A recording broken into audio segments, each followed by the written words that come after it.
कि ये सर शादीशुदा है? सच बताऊं, इनका बड़ा बच्चा एसएसएलसी में है।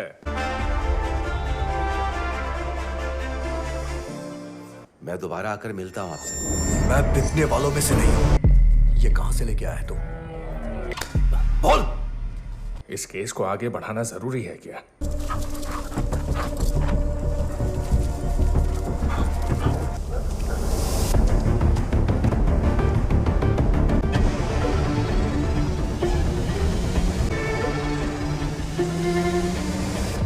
हमें कोई सॉलिड एविडेंस नहीं मिला। कल रात बहुत बारिश हुई थी, इसलिए कोई फिंगरप्रिंट्स तो नहीं मिले सर। और कल रात की बारिश की वजह से डॉग स्क्वाड पर भी हम भरोसा नहीं कर सकते। ऐसा भी तो हो सकता है वो लुटेरे इसी भीड़ में हो सकता है सर। अच्छा, मनोज का फोन अभी भी बंद है ना? हाँ सर। सर, दोनों ही बॉडीज की अभी तक कोई पहचान नहीं हो पाई है, लेकिन ये दोनों ही हत्याएं मुझे लगता है किसी एक ने ही की है।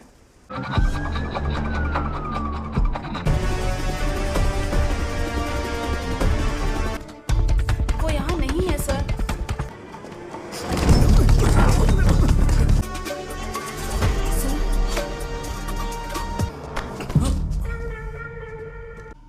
ये कौन है? सर, ये मेरी वाइफ अंजना है। ये चेन तुम्हारी पत्नी की है? नहीं सर। तो फिर तुम्हारी पत्नी ये चेन लेकर उस सुनार के पास बेचने के लिए क्यों गई थी? तुम्हारी पत्नी ने मजदूरों के साथ मिलकर फाइनेंस कंपनी भी लूटी और उन्हें मार दिया। फालतू बातें मत कीजिए सर। यही है ना? आप ये क्या बोल रहे हैं सर? मुंह बंद कर। तुम लोगों को तो पता नहीं चला, लेकिन तुम्हारी जीप की बीकन लाइट ने तुम्हें पकड़वा दिया। मुझे पता चला कि तुम लोग शामिल हो। गलती हो गई सर, साथ देंगे तो बेहतर होगा। आप सोच सकते हैं जब इसने पुलिस पर हाथ उठाया तो कैसा लगा होगा, और उसमें उसकी मौत हो गई।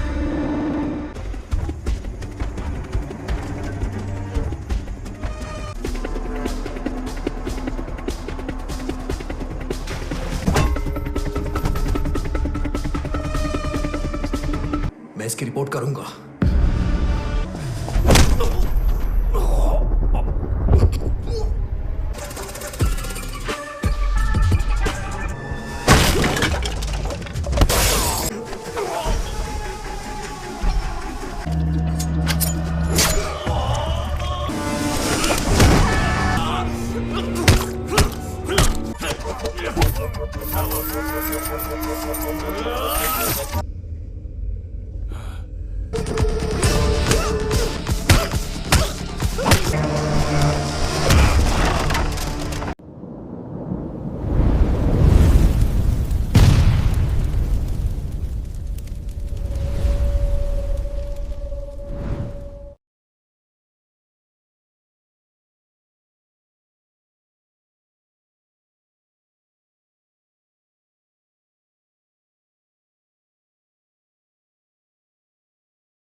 दिरलम। आज हम इस मूवी के बारे में बात करने वाले हैं। मलयालम फिल्म इंडस्ट्री में इस मूवी ने तहलका मचा दिया है। मलयालम सिनेमा ने अपने सूक्ष्म यथार्थवाद, सामाजिक गहराई और अत्यधिक प्रभावशाली कथा वाचन के कारण समकालीन भारतीय सिनेमाई परिदृश्य में एक विशिष्ट स्थान अर्जित किया है। वर्ष 2026 में रिलीज हुई फिल्म दिरलम इस गौरवशाली विरासत को और मजबूत बनाती है। प्रसिद्ध फिल्म निर्माता जीतू जोसेफ की प्रस्तुति और नवोदित निर्देशक मार्टिन जोसेफ थराकुन्नेल द्वारा निर्देशित यह खोजी पुलिस थ्रिलर सिनेमाई यथार्थवाद और व्यवस्था के भीतर की नैतिक गिरावट का एक उत्कृष्ट दस्तावेज है। 8 मई 2026 को सिनेमाघरों में रिलीज हुई यह फिल्म अपनी सघन कथा, संरचना और बेहतरीन प्रदर्शन के बल पर दर्शकों और विश्लेषकों के बीच गहरी चर्चा का विषय बनी हुई है। 12 जून 2026 को डिजिटल प्लेटफॉर्म जियो हॉटस्टार पर इसके प्रसारण के बाद फिल्म को बौद्धिक संपदा और साहित्यिक चोरी से जुड़े गंभीर विवादों का भी सामना करना पड़ा, जिसने इनके विमर्श को अत्यधिक प्रासंगिक बना दिया था। आज हम इसी के बारे में जानेंगे। ये मूवी कैसी है, हिट रही थी, फ्लॉप रही थी, मूवी में कौन कौन लीड रोल में है, इन सब के बारे में जानेंगे। दृढ़म का निर्माण अत्यंत नियंत्रित बजट और उच्च तकनीकी मानकों के साथ किया गया है, जो E4 एंटरटेनमेंट और बेड टाइम स्टोरीज के संयुक्त तत्वाधान में संपन्न हुआ है। फिल्म का शीर्षक केरल पुलिस के आधिकारिक आदर्श वाक्य मृदु भावे दृढ़ कृत्य से प्रेरित है, जो पूरी फिल्म की वैचारिक रीढ़ की हड्डी के रूप में कार्य करता है। अगर इसके बारे में और जाने तो इसके निर्देशक हैं मार्टिन जोसेफ, पटकथा लेखक हैं जॉन और लिंटो देवासिया, प्रस्तुतकर्ता है इसके जीतू जोसेफ, मुख्य अभिनेता है इसमें सेन निगम। छायांकन क्या है इसका, PM उन्नीकृष्णन ने। संगीत और बैकग्राउंड स्कोर है श्री राग साजी द्वारा, और इसको 128 मिनट की अवधि के रूप में इसको रिलीज किया गया था। डिजिटल प्रसारण इसका जियो हॉटस्टार पर किया गया था। दृढ़म पारंपरिक अर्थों में किसी लार्जर देन लाइफ पुलिस नायक की कहानी नहीं है। इसके बजाय यह मानवीय कमजोरियों, व्यवस्था के दबाव और अंतरात्मा के संघर्ष के बीच झूलते सामान्य इंसानों की कहानी है। सेन निगम का चयन इस चरित्र के लिए अत्यंत सटीक साबित हुआ। विजय राधाकृष्णन एक नव भर्ती पुलिस अधिकारी हैं, जिसे अपनी पहली स्वतंत्र पोस्टिंग इडुक्की जिले के कोचिलियम पुलिस स्टेशन में मिलती है। विजय का चरित्र शुरुआत में बहुत ही सहज, थोड़ा घबराया हुआ और शांत ग्रामीण जीवन में खुद को ढालने की कोशिश करता हुआ दिखाई देता है। सेन निगम ने अपने अभिनय में शारीरिक भाषा का उत्कृष्ट उपयोग किया है। जब वे वर्दी में होते हैं तो उनका आत्मसंकोच और अनुभवहीनता उनके बात करने के तरीके और वरिष्ठों के सामने खड़े होने की शैली से स्पष्ट होती है। क्लाइमैक्स की ओर बढ़ते हुए उनका चरित्र परिपक्वता और कर्तव्य के प्रति एक अडिग समर्पण की ओर अग्रसर होता है, जहां उनके अभिनय की तीव्रता देखने लायक है। कृष्ण कुरूप कोचिलियम थाने के सबसे वरिष्ठ और अनुभवी पुलिस अधिकारी हैं। वह विजय के लिए केवल एक कनिष्ठ सहयोगी नहीं है, बल्कि एक मार्गदर्शक और स्थानीय परिस्थितियों के ज्ञाता के रूप में कार्य करते हैं। सोबी थलाकन का प्रदर्शन इस चरित्र को एक सूक्ष्मात्मक और पीड़िता तुल्य आभा प्रदान करता है। उनकी संवाद, अदायगी और स्थानीय लोगों के साथ उनकी बातचीत ग्रामीण पुलिस थानों की कार्यप्रणाली के वास्तविक स्वरूप को दर्शाती है। विद्या जयचंद्रन पुलिस स्टेशन की महिला सिविल पुलिस अधिकारी, जो तकनीकी प्रेमी है और आधुनिक दुनिया के साथ तालमेल बिठाती है। वह केवल कागजी काम तक सीमित नहीं रहती। वह एक महिला कांस्टेबल नहीं है, बल्कि वह जमीन पर उतरकर सबूतों को जुटाने और विश्लेषण करने में विजय का दाहिना हाथ बनती है। सानिया फातिमा ने इस चरित्र को एक आधुनिक, दृढ़ और व्यावसायिक रूप दिया है, जो प्रतिष्ठात्मक व्यवस्था में अपनी जगह बनाती है। दिनेश प्रभाकर ने CPO के सत्यन की भूमिका में एक जटिल अभिनय प्रस्तुत किया है। उनका चरित्र शुरुआत में बहुत ही मिलनसार और मददगार प्रस्तुत होता है, लेकिन कहानी के बढ़ने के साथ उनकी शारीरिक भाषा और रहस्यमय चुप्पी दर्शकों को गहरा संदेह पैदा करती है। कोट्टायम रमेश द्वारा निभाया गया SPO बालन नायर और मैथ्यू वर्गीस द्वारा अभिनीत DYSP अलेक्स जैकब के चरित्र इस खोजी प्रक्रिया के प्रशासनिक और सामाजिक दबाव को बखूबी उजागर करते हैं। दृढ़म की कथा संरचना को 7 प्रमुख चरणों में विभाजित किया जा सकता है, जो एक साधारण ग्रामीण पुलिस डायरी को एक डरावने और नैतिक रूप से झकझोर देने वाले अपराध के जाल में बदलते हैं। कोचिलियम में नवनियुक्त SI विजय राधाकृष्णन का आगमन होता है। चाय बागान में छत बिछत सब और कटे हुए इंसानी हाथ की बरादमी होती है। आनमाला फाइनेंस डकैती और स्थानीय बांध के पास दूसरे सबकी खोज होती है। तमिलनाडु के प्रवासी मजदूरों के साथ साक्ष्य का जुड़ना और तीसरा सब, स्वर्णकार का बयान और विशिष्ट स्ट्रोक दबा का रहस्यमय सुराग, काल के दौरान विशिष्ट मोबाइल रिंगटोन का बजना और पुलिस संलिप्तता का खुलासा, नैतिक दृढ़, रिश्वत की अस्वीकृति और अंततः हिंसक क्लाइमैक्स में न्याय। फिल्म की शुरुआत इडुक्की के धुंध में घिरे हुए हरे भरे रास्तों से होती है। SI विजय राधाकृष्णन अपनी पहली पोस्टिंग पर कोचिलियम थाने पहुंचता है। थाना बहुत छोटा और सुस्त है, जहां पुलिसकर्मी आपस में चाय पीते हैं, स्थानीय मामलों पर चर्चा करते हैं और एक परिवार की तरह रहते हैं। ASI कृष्ण कुरूप विजय को आश्वासन देते हैं कि यहाँ केवल सीमा विवाद और आवारा पशुओं की शिकायतें ही आती हैं, इसलिए चिंता की कोई बात नहीं है। निर्देशक मार्टिन जोसेफ ने पहले 30 मिनट में इस सुंदर गांव के शांत जनजीवन, स्थानीय चाय की दुकान की राजनीति और पुलिस विभाग में छोटे मोटे भ्रष्टाचार के सामान्यकरण को बेहद खूबसूरती से चित्रित किया है। इस शांत वातावरण पर पहला बड़ा वज्रपात तब होता है जब एक चाय बागान में काम करने वाले स्थानीय मजदूरों को नम मिट्टी में दबा हुआ एक सड़ा गला इंसानी हाथ मिलता है। विजय अपनी टीम के साथ वहां पहुंचता है और जब उस स्थान की गहन खुदाई की जाती है तो एक अज्ञात व्यक्ति का शव बरामद होता है।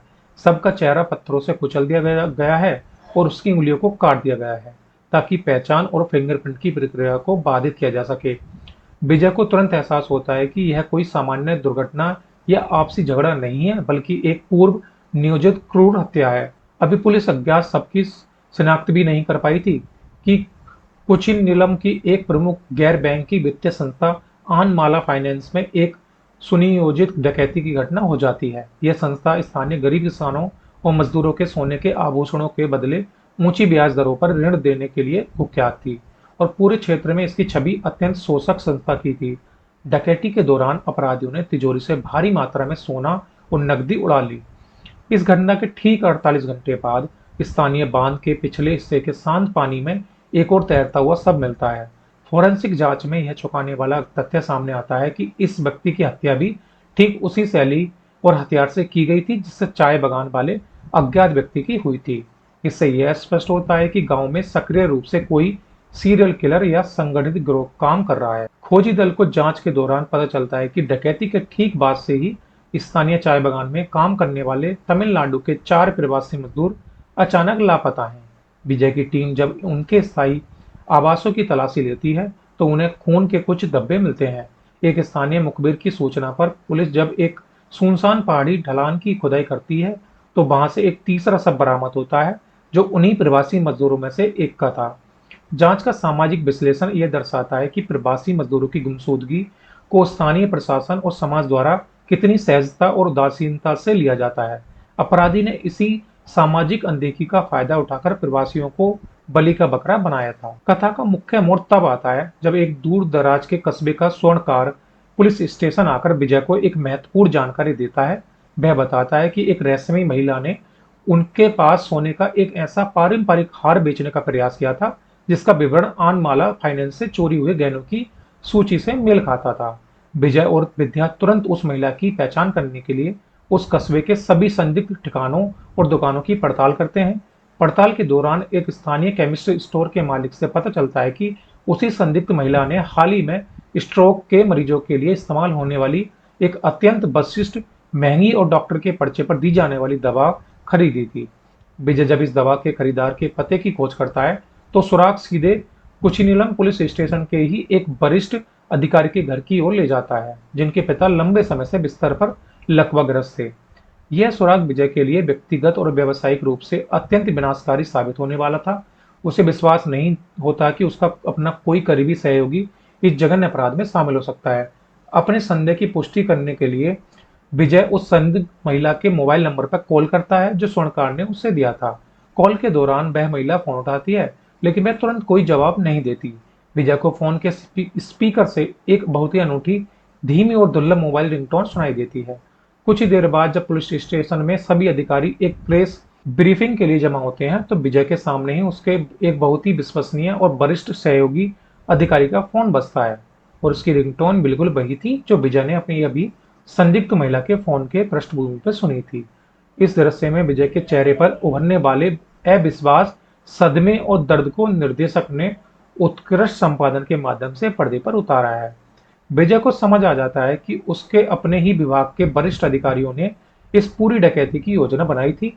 उन्होंने तमिलनाडु के प्रवासी मजदूरों का इस्तेमाल डकैती को अंजाम देने के लिए किया था और बाद में साक्ष्य मिटाने और लूटे गए सोने का खुद आपस में बांटने के लिए उन मजदूरों को एक एक करके मार डाला और उनके सबको अलग अलग स्थानों पर छिपा दिया था। विजय अकेले ही इस भ्रष्ट और आपराधिक पुलिस सिंडिकेट का सामना करता है। पकड़े जाने पर वे भ्रष्ट अधिकारी उस पर हमला करने के बजाय उसे शांत रहने और लूटे गए सोने और नकदी का एक बड़ा हिस्सा लेकर मामले को रफा दफा करने का लालच देते हैं। वे विजय को समझाते हैं कि इस सुदूर गांव में कोई उसकी ईमानदारी का सम्मान नहीं करेगा और यहाँ सच्चाई जानने वाला कोई जीवित नहीं बचेगा। विजय के भीतर का सब इंस्पेक्टर जागता है। वह केरल पुलिस के आदर्श वाक्य की लाज रखते हुए रिश्वत को सिरे से ठुकरा देता है। इसके बाद चाय बागान के घने अंधेरे और बारिश के बीच एक अत्यंत क्रूर, कच्ची और यथार्थवादी लड़ाई होती है। विजय अपनी शारीरिक सीमाओं से परे जाकर उन भ्रष्ट अधिकारियों को कानून के शिकंजे में कसता है और लूटा गया पूरा सोना बरामद कर उन पर अनाथ प्रवासी मजदूरों को न्याय दिलाता है। दिलम की सफलता में इसके फिल्मांकन स्थलों का बहुत बड़ा योगदान है। फिल्म की संपूर्ण शूटिंग केरल के सुरम्य लेकिन दुर्गम पहाड़ी जिले इडुक्की में की गई थी। कुचिनीलम गांव फिल्म में दिखाया गया कुचिनीलम गांव इडुक्की के वास्तविक चाय बागानों, छोटी बस्तियों और संकरी सड़कों से मिलकर बना है। कोहरे की घनी चादर और लगातार होने वाली बूंदाबांदी इस क्षेत्र को एक उदास और रहस्यमय रूप प्रदान करता है, जो थ्रिलर शैली के लिए अत्यंत उपयुक्त है। पुलिस स्टेशन का वास्तविक सेट। कला निर्देशक सुनील दास ने इडुक्की की एक पुरानी परित्यक्त सरकारी वन विभाग की इमारत को एक वास्तविक ग्रामीण पुलिस स्टेशन में तब्दील कर दिया था। दीवारों पर लगे पुराने पोस्टर, फाइलों के अंबार और सीलन से भरी छतें इस स्थान को अनूठा और वास्तविक स्पर्श देती हैं, जो किसी भव्य सेट से संभव नहीं था। पहाड़ी ढलान और बांध। सबों की बरादरी के दौरान दृश्य इडुक्की की बांध के वास्तविक जलाशय के आसपास फिल्माए गए पानी की गहराई और शांत किनारों का उपयोग निर्देशक ने पात्रों के आंतरिक खालीपन और व्यवस्था के गहरे भ्रष्टाचार को प्रतीकात्मक रूप से दर्शाने के लिए किया है। दिलम की रिलीज के बाद इसके निर्माताओं को एक गंभीर बौद्धिक संपदा और साहित्यिक चोरी के विवाद का सामना करना पड़ता है। केरल की पहली महिला पुलिस महानिदेशक और वर्तमान भाजपा पार्षद आर श्रीलेखा ने फिल्म के खिलाफ सार्वजनिक रूप से आवाज उठाई थी। करिनकुडी पुलिस स्टेशन लघु कहानी से तुलना। आर श्रीलेखा ने सोशल मीडिया पर दावा किया था कि दिलम की पूरी मूल कहानी और खोजी प्रक्रिया उनकी अपनी लिखी लघु कहानी करिनकुडी पुलिस स्टेशन से पूरी तरह से कॉपी की गई है, जो लगभग 15 वर्ष पहले केरल की सबसे प्रतिष्ठित साहित्य पत्रिकाओं में से एक मातृभूमि बिकली में प्रकाशित हुई थी। यूट्यूब ऑडियो संस्करण का प्रमाण। उन्होंने यह भी बताया कि लघु कहानी की बढ़ती लोकप्रियता को देखते हुए उन्होंने 5 साल पहले अपने आधिकारिक यूट्यूब चैनल पर इसका एक स्वयं लिखित ऑडियो नरेशन भी अपलोड किया था, जो डिजिटल क्षेत्र में पहले से ही कॉपीराइट के साथ सुरक्षित था। सेन निगम का दोहरा संयोग। आर श्रीलेखा ने एक और गंभीर बिंदु उठाते हुए कहा कि पुरस्कार विजेता फिल्म भूतकालम की कहानी भी उनके यूट्यूब चैनल पर सुनाई गई। उनकी वास्तविक जीवन की डरावनी घटना भूत भवनम की अनधिकृत नकल थी। उन्होंने आश्चर्य व्यक्त किया कि इन दोनों विवादित फिल्मों में मुख्य नायक की भूमिका निभाने वाले अभिनेता सेन निगम ही है, जिन्हें वह एक पुलिस अधिकारी मोहम्मद की तरह मानती थी, जो उनके अधीन काम करता था। फिल्म के निर्देशक मार्टिन जोसेफ ने इन आरोपों का तुरंत और मजबूती से खंडन किया। उन्होंने स्पष्ट किया कि पटकथा लेखक जोमोन जोन और लिंटो देवसियान ने कई वास्तविक पुलिस मामलों, पुलिस स्टेशन की कार्यप्रणाली और केरल के ग्रामीण परिवेश पर व्यापक शोध करके इस पटकथा को पूरी तरह से मौलिक रूप से लिखा है। इस स्पष्टीकरण और कानूनी जांच के बाद श्रीलेखा ने पुनः सोशल मीडिया पर आकर स्पष्ट किया कि उन्होंने चोरी या साहित्यिक चोरी शब्द का प्रयोग कानूनी संदर्भ में नहीं, बल्कि पुलिस विभाग के अनौपचारिक लहजे में किया था, जिसका उद्देश्य दोनों कहानियों के बीच के असाधारण रचनात्मक साम्य को प्रदर्शित करना था। उन्होंने घोषणा की कि वह निर्माताओं के खिलाफ किसी भी प्रकार की अदालती कार्रवाई या कानूनी शिकायत दर्ज नहीं करेगी, और इस प्रकार यह विवाद आपसी समझ से समाप्त हो गया। वर्ष 2026 भारतीय सिनेमा के लिए एक अत्यंत क्रांतिकारी वर्ष रहा है। यहाँ यथार्थवादी थ्रिलर, हॉरर कॉमेडी और सामाजिक नाटकों ने दर्शकों को सिनेमाघरों की ओर वापस आकर्षित किया था। इस संदर्भ में दिलम की तुलना अन्य 3 प्रमुख फिल्मों से की जाए तो ये दिलम मूवी सबसे बेस्ट मानी गई थी। डिजिटल मीडिया विश्लेषकों और यूट्यूब कंटेंट क्रिएटर्स के लिए दिलम जैसी फिल्में सोने की खदान की तरह है, क्योंकि इनकी अनूठी और अप्रत्याशित कहानी दर्शकों को अंत तक जोड़े रखती है। यूट्यूब पर इस फिल्म की कहानी को समझाने और अधिक से अधिक प्रतिधारण प्राप्त करने के लिए देखा जाए तो ये मूवी बहुत ही अच्छी मानी गई थी। दिलम मूवी में तो बहुत ही शानदार काम किया है। दिलम मलयालम सिनेमा के उस यथार्थवादी और गहन खोजी दृष्टिकोण का एक उत्कृष्ट उदाहरण है, जो बिना किसी तड़क भड़क के केवल अपनी मजबूत पटकथा और ईमानदार अभिनय के बल पर दर्शकों को बांधे रखता है। यद्यपि फिल्म के पोस्ट इंटरवल हिस्से में कहानी की गति थोड़ी धीमी होती तो कुछ आलोचक इसके क्लाइमैक्स को पारंपरिक थ्रिलर की तुलना में थोड़ा खिंचा हुआ मानते। इसके बावजूद यह फिल्म समकालीन खोजी सिनेमा में एक मील का पत्थर है। आर श्रीलेखा के साथ जुड़े बौद्धिक संपदा विवाद ने फिल्म के चारों ओर एक सामाजिक बहस को जन्म दिया था, जिसने अंततः इसके पक्ष में ही काम किया और इसके ओटीटी प्रदर्शन को भारी बढ़ावा दिया गया था। डिजिटल सामग्री निर्माताओं और सिनेमाई समीक्षकों के लिए दिलम केवल एक फिल्म नहीं है, बल्कि यह एक ऐसी कथा संरचना है जो मानवीय मनोविज्ञान, व्यवस्था के भीतर के भ्रष्टाचार और न्याय की अडिगता को बेहद संवेदनशीलता से उजागर करती है। तो ये थी खूबसूरत कहानी दृढ़म मूवी के बारे में। ये मूवी बहुत ही अच्छी है। ये मूवी आपको दिखाएगी कि किस तरह का मलयालम सिनेमा आगे तेजी से आगे बढ़ रहा है। मलयालम सिनेमा ने अपने सूक्ष्म यथार्थवाद, सामाजिक गहराई और अत्यधिक प्रभावशाली कथा वाचन के कारण समकालीन भारतीय सिनेमाई परिदृश्य में एक विशिष्ट स्थान अर्जित किया है। वर्ष 2026 में रिलीज हुई फिल्म दृढ़म इस गौरवशाली विरासत को और मजबूत बनाती है। प्रसिद्ध फिल्म निर्माता जीतू जोसेफ की प्रस्तुति और नवोदित निर्देशक मार्टिन जोसेफ थराकुन्नेल द्वारा निर्देशित यह खोजी पुलिस थ्रिलर सिनेमाई यथार्थवाद और व्यवस्था के भीतर की नैतिक गिरावट का एक उत्कृष्ट दस्तावेज है। 8 मई 2026 को सिनेमाघरों में रिलीज हुई यह फिल्म अपनी सघन कथा, संरचना और बेहतरीन प्रदर्शन के बल पर दर्शकों और विश्लेषकों के बीच गहरी चर्चा का विषय बनी हुई है। 12 जून 2026 को डिजिटल प्लेटफॉर्म जियो हॉटस्टार पर इसके प्रसारण के बाद फिल्म को बौद्धिक संपदा और साहित्यिक चोरी से जुड़े गंभीर विवादों का भी सामना करना पड़ा, जिसने इनके विमर्श को अत्यधिक प्रासंगिक बना दिया था। आज हम इसी के बारे में जानेंगे। ये मूवी कैसी है, हिट रही थी, फ्लॉप रही थी, मूवी में कौन कौन लीड रोल में है, इन सब के बारे में जानेंगे। दृढ़म का निर्माण अत्यंत नियंत्रित बजट और उच्च तकनीकी मानकों के साथ किया गया है, जो E4 एंटरटेनमेंट और बेड टाइम स्टोरीज के संयुक्त तत्वाधान में संपन्न हुआ है। फिल्म का शीर्षक केरल पुलिस के आधिकारिक आदर्श वाक्य मृदु भावे दृढ़ कृत्य से प्रेरित है, जो पूरी फिल्म की वैचारिक रीढ़ की हड्डी के रूप में कार्य करता है। अगर इसके बारे में और जाने तो इसके निर्देशक हैं मार्टिन जोसेफ, पटकथा लेखक हैं जॉन और लिंटो देवासिया, प्रस्तुतकर्ता है इसके जीतू जोसेफ, मुख्य अभिनेता है इसमें सेन निगम, छायांकन क्या है इसका PM उन्नीकृष्णन ने, संगीत और बैकग्राउंड स्कोर है श्री राग साजी द्वारा, और इसको 128 मिनट की अवधि के रूप में इसको रिलीज किया गया था। डिजिटल प्रसारण इसका जियो हॉटस्टार पर किया गया था। दृढ़म पारंपरिक अर्थों में किसी लार्जर देन लाइफ पुलिस नायक की कहानी नहीं है। इसके बजाय यह मानवीय कमजोरियों, व्यवस्था के दबाव और अंतरात्मा के संघर्ष के बीच झूलते सामान्य इंसानों की कहानी है। सेन निगम का चयन इस चरित्र के लिए अत्यंत सटीक साबित हुआ। विजय राधाकृष्णन एक नव भर्ती पुलिस अधिकारी हैं, जिसे अपनी पहली स्वतंत्र पोस्टिंग इडुक्की जिले के कोचिलियम पुलिस स्टेशन में मिलती है।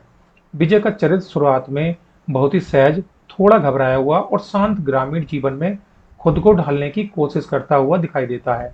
सेन निगम ने अपने अभिनय में शारीरिक भाषा का उत्कृष्ट उपयोग किया है। जब वे वर्दी में होते हैं तो उनका आत्मसंकोच और अनुभवहीनता उनके बात करने के तरीके और वरिष्ठों के सामने खड़े होने की शैली से स्पष्ट होती है। क्लाइमैक्स की ओर बढ़ते हुए उनका चरित्र परिपक्वता और कर्तव्य के प्रति एक अडिग समर्पण की ओर अग्रसर होता है, जहां उनके अभिनय की तीव्रता देखने लायक है। कृष्ण कुरूप कोचिलियम थाने के सबसे वरिष्ठ और अनुभवी पुलिस अधिकारी हैं। वह विजय के लिए केवल एक कनिष्ठ सहयोगी नहीं है, बल्कि एक मार्गदर्शक और स्थानीय परिस्थितियों के ज्ञाता के रूप में कार्य करते हैं। सोबी थलाकन का प्रदर्शन इस चरित्र को एक सूक्ष्मात्मक और पीड़िता तुल्य आभा प्रदान करता है। उनकी संवाद, अदायगी और स्थानीय लोगों के साथ उनकी बातचीत ग्रामीण पुलिस थानों की कार्यप्रणाली के वास्तविक स्वरूप को दर्शाती है। विद्या जयचंद्रन पुलिस स्टेशन की महिला सिविल पुलिस अधिकारी, जो तकनीकी प्रेमी है और आधुनिक दुनिया के साथ तालमेल बिठाती है। वह केवल कागजी काम तक सीमित नहीं रहती। वह एक महिला कांस्टेबल नहीं है, बल्कि वह जमीन पर उतरकर सबूतों को जुटाने और विश्लेषण करने में विजय का दाहिना हाथ बनती है। सानिया फातिमा ने इस चरित्र को एक आधुनिक, दृढ़ और व्यावसायिक रूप दिया है, जो प्रतिष्ठात्मक व्यवस्था में अपनी जगह बनाती है। दिनेश प्रभाकर ने CPO के सत्यन की भूमिका में एक जटिल अभिनय प्रस्तुत किया है। उनका चरित्र शुरुआत में बहुत ही मिलनसार और मददगार प्रस्तुत होता है, लेकिन कहानी के बढ़ने के साथ उनकी शारीरिक भाषा और रहस्यमय चुप्पी दर्शकों को गहरा संदेह पैदा करती है। कोट्टायम रमेश द्वारा निभाया गया SPO बालन नायर और मैथ्यू वर्गीस द्वारा अभिनीत DYSP अलेक्स जैकब के चरित्र इस खोजी प्रक्रिया के प्रशासनिक और सामाजिक दबाव को बखूबी उजागर करते हैं। दृढ़म की कथा संरचना को 7 प्रमुख चरणों में विभाजित किया जा सकता है, जो एक साधारण ग्रामीण पुलिस डायरी को एक डरावने और नैतिक रूप से झकझोर देने वाले अपराध के जाल में बदलते हैं। कोचिलियम में नवनियुक्त SI विजय राधाकृष्णन का आगमन होता है। चाय बागान में छत बिछत सब और कटे हुए इंसानी हाथ की बरादमी होती है। आनमाला फाइनेंस डकैती और स्थानीय बांध के पास दूसरे शव की खोज होती है। तमिलनाडु के प्रवासी मजदूरों के साथ साक्ष्य का जुड़ना और तीसरा शव, स्वर्णकार का बयान और विशिष्ट स्ट्रोक दवा का रहस्यमय सुराग, काल के दौरान विशिष्ट मोबाइल रिंगटोन का बजना और पुलिस संलिप्तता का खुलासा, नैतिक दृढ़, रिश्वत की अस्वीकृति और अंततः हिंसक क्लाइमैक्स में न्याय। फिल्म की शुरुआत इडुक्की के धुंध में घिरे हुए हरे भरे रास्तों से होती है। एसआई विजय राधाकृष्णन अपनी पहली पोस्टिंग पर कुजिनिलम थाने पहुंचता है। थाना बहुत छोटा और सुस्त है, जहां पुलिसकर्मी आपस में चाय पीते हैं, स्थानीय मामलों पर चर्चा करते हैं और एक परिवार की तरह रहते हैं। एएसआई कृष्ण कुरुप विजय को आश्वासन देते हैं कि यहाँ केवल सीमा विवाद और आवारा पशुओं की शिकायतें ही आती हैं, इसलिए चिंता की कोई बात नहीं है। निर्देशक मार्टिन जोसेफ ने पहले 30 मिनट में इस सुंदर गांव के शांत जनजीवन, स्थानीय चाय की दुकान की राजनीति और पुलिस विभाग में छोटे मोटे भ्रष्टाचार के सामान्यकरण को बेहद खूबसूरती से चित्रित किया है। इस शांत वातावरण पर पहला बड़ा वज्रपात तब होता है जब एक चाय बागान में काम करने वाले स्थानीय मजदूरों को नम मिट्टी में दबा हुआ एक सड़ा गला इंसानी हाथ मिलता है। विजय अपनी टीम के साथ वहां पहुंचता है और जब उस स्थान की गहन खुदाई की जाती है तो एक अज्ञात व्यक्ति का शव बरामद होता है। सबका चेहरा पत्थरों से कुचल दिया गया है और उसकी उंगलियों को काट दिया गया है ताकि पहचान और फिंगरप्रिंट की प्रक्रिया को बाधित किया जा सके।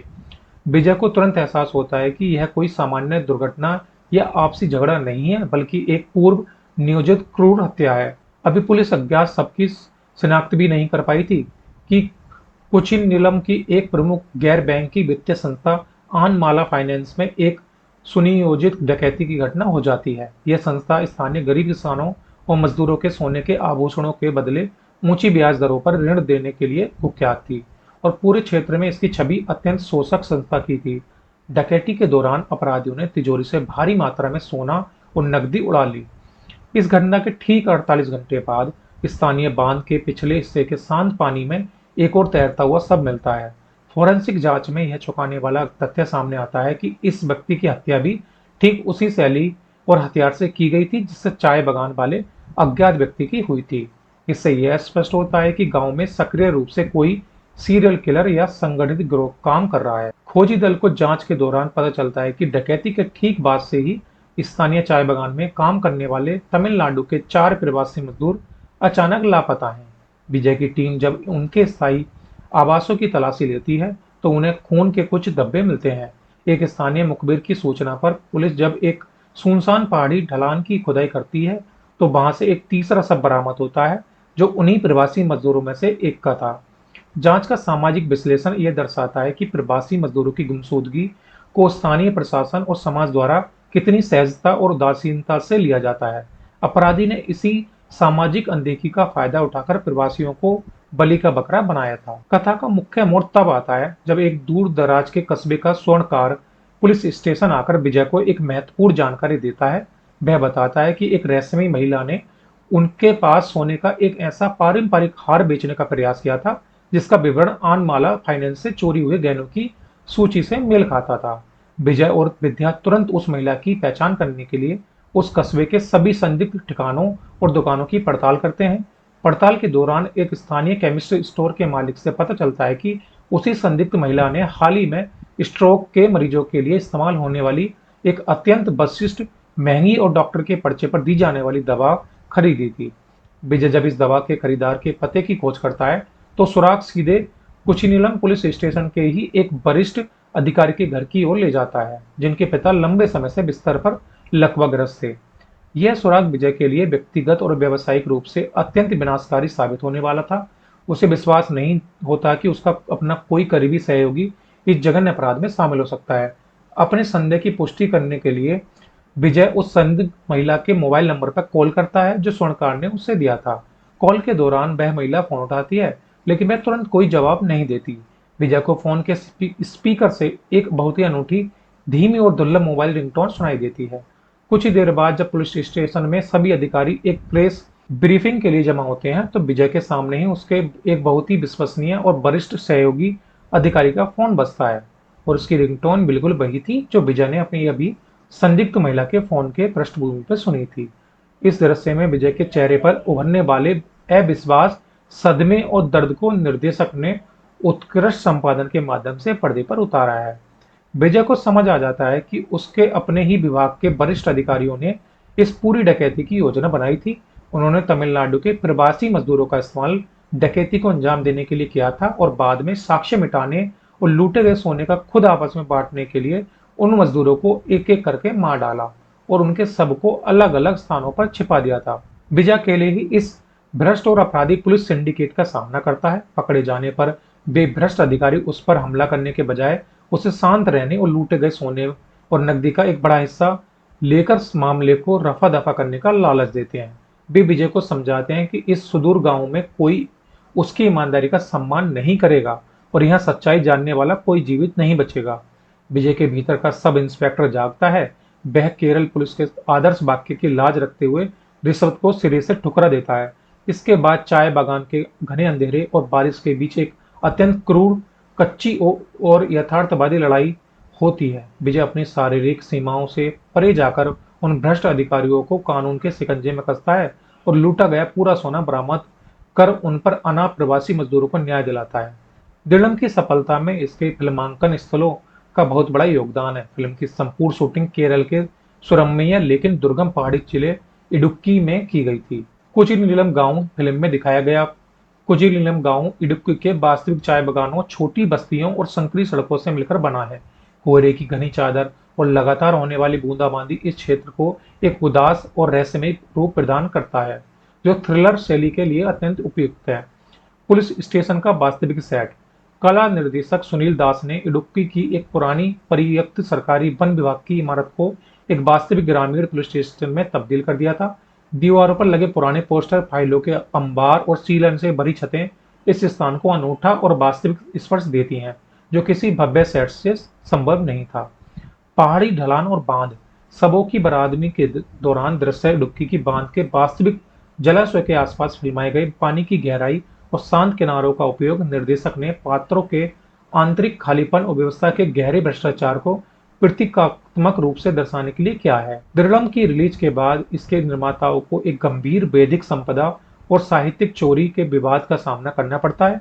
केरल की पहली महिला पुलिस महानिदेशक और वर्तमान भाजपा पार्षद आर श्रीलेखा ने फिल्म के खिलाफ सार्वजनिक रूप से आवाज उठाई थी। करिनकोडी पुलिस स्टेशन लघु कहानी से तुलना।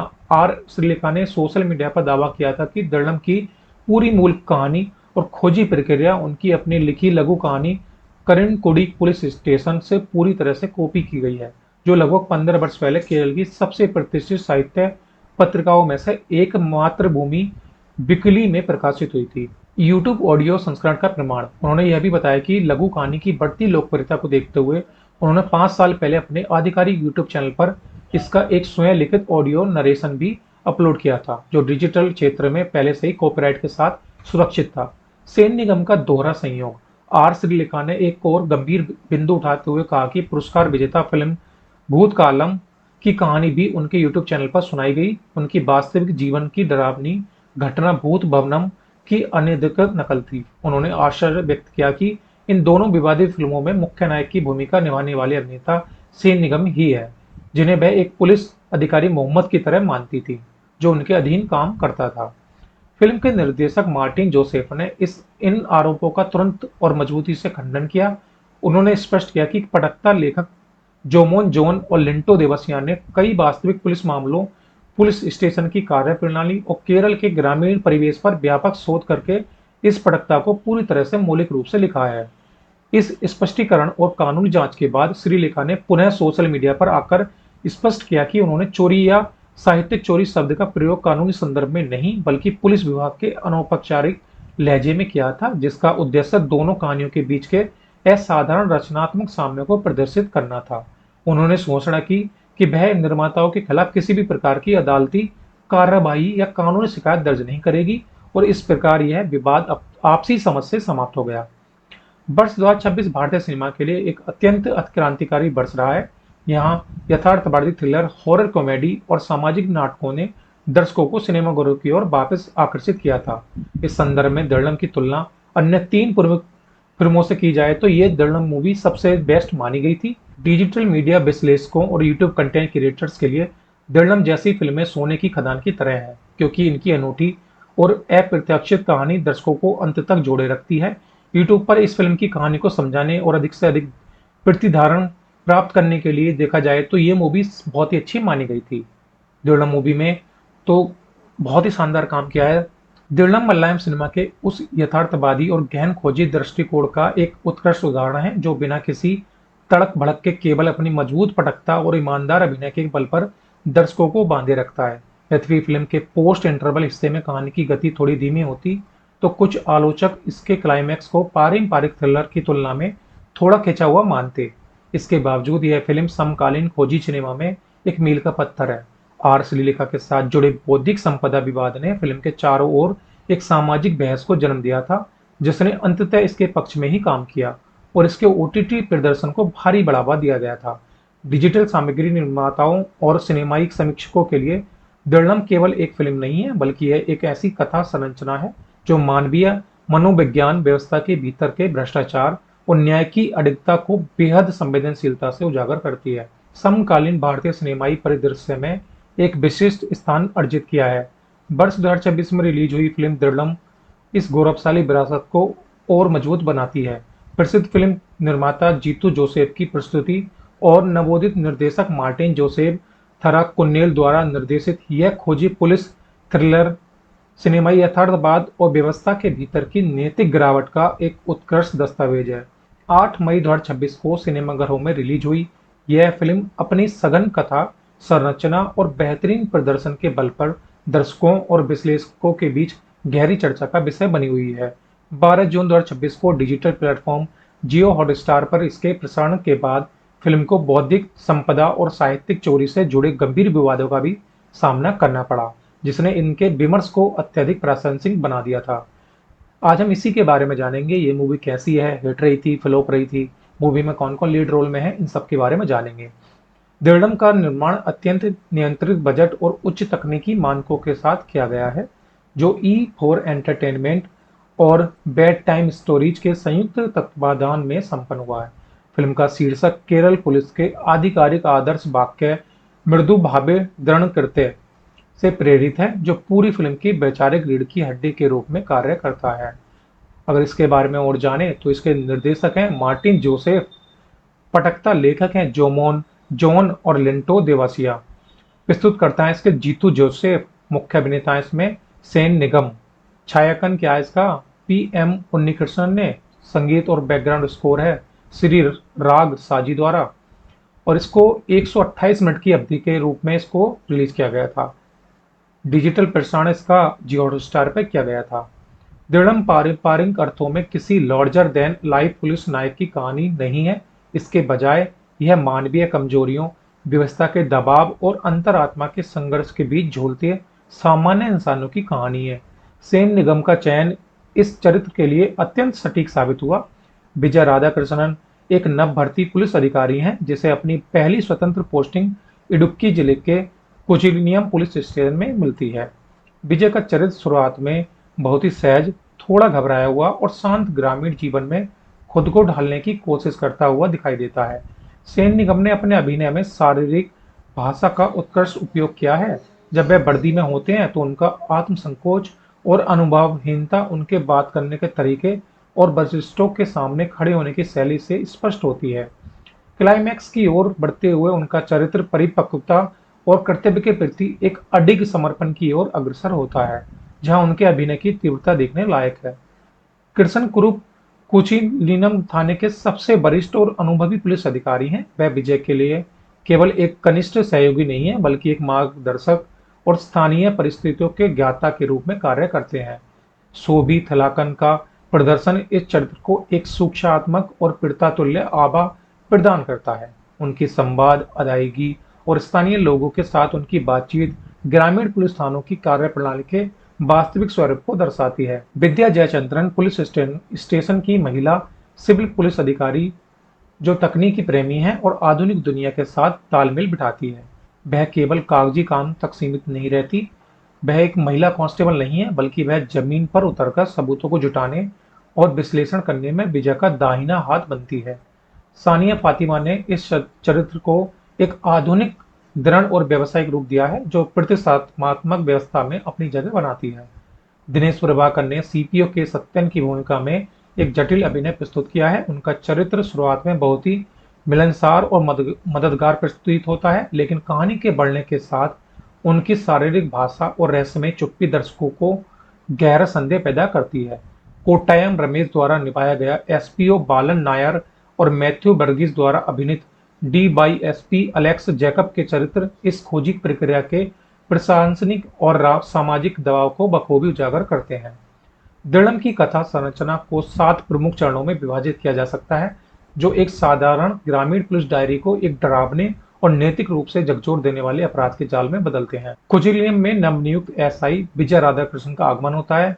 चाय बागान में छत बिछत सब और कटे हुए इंसानी हाथ की बरादमी होती है। आनमाला फाइनेंस डकैती और स्थानीय बांध के पास दूसरे सबकी खोज होती है।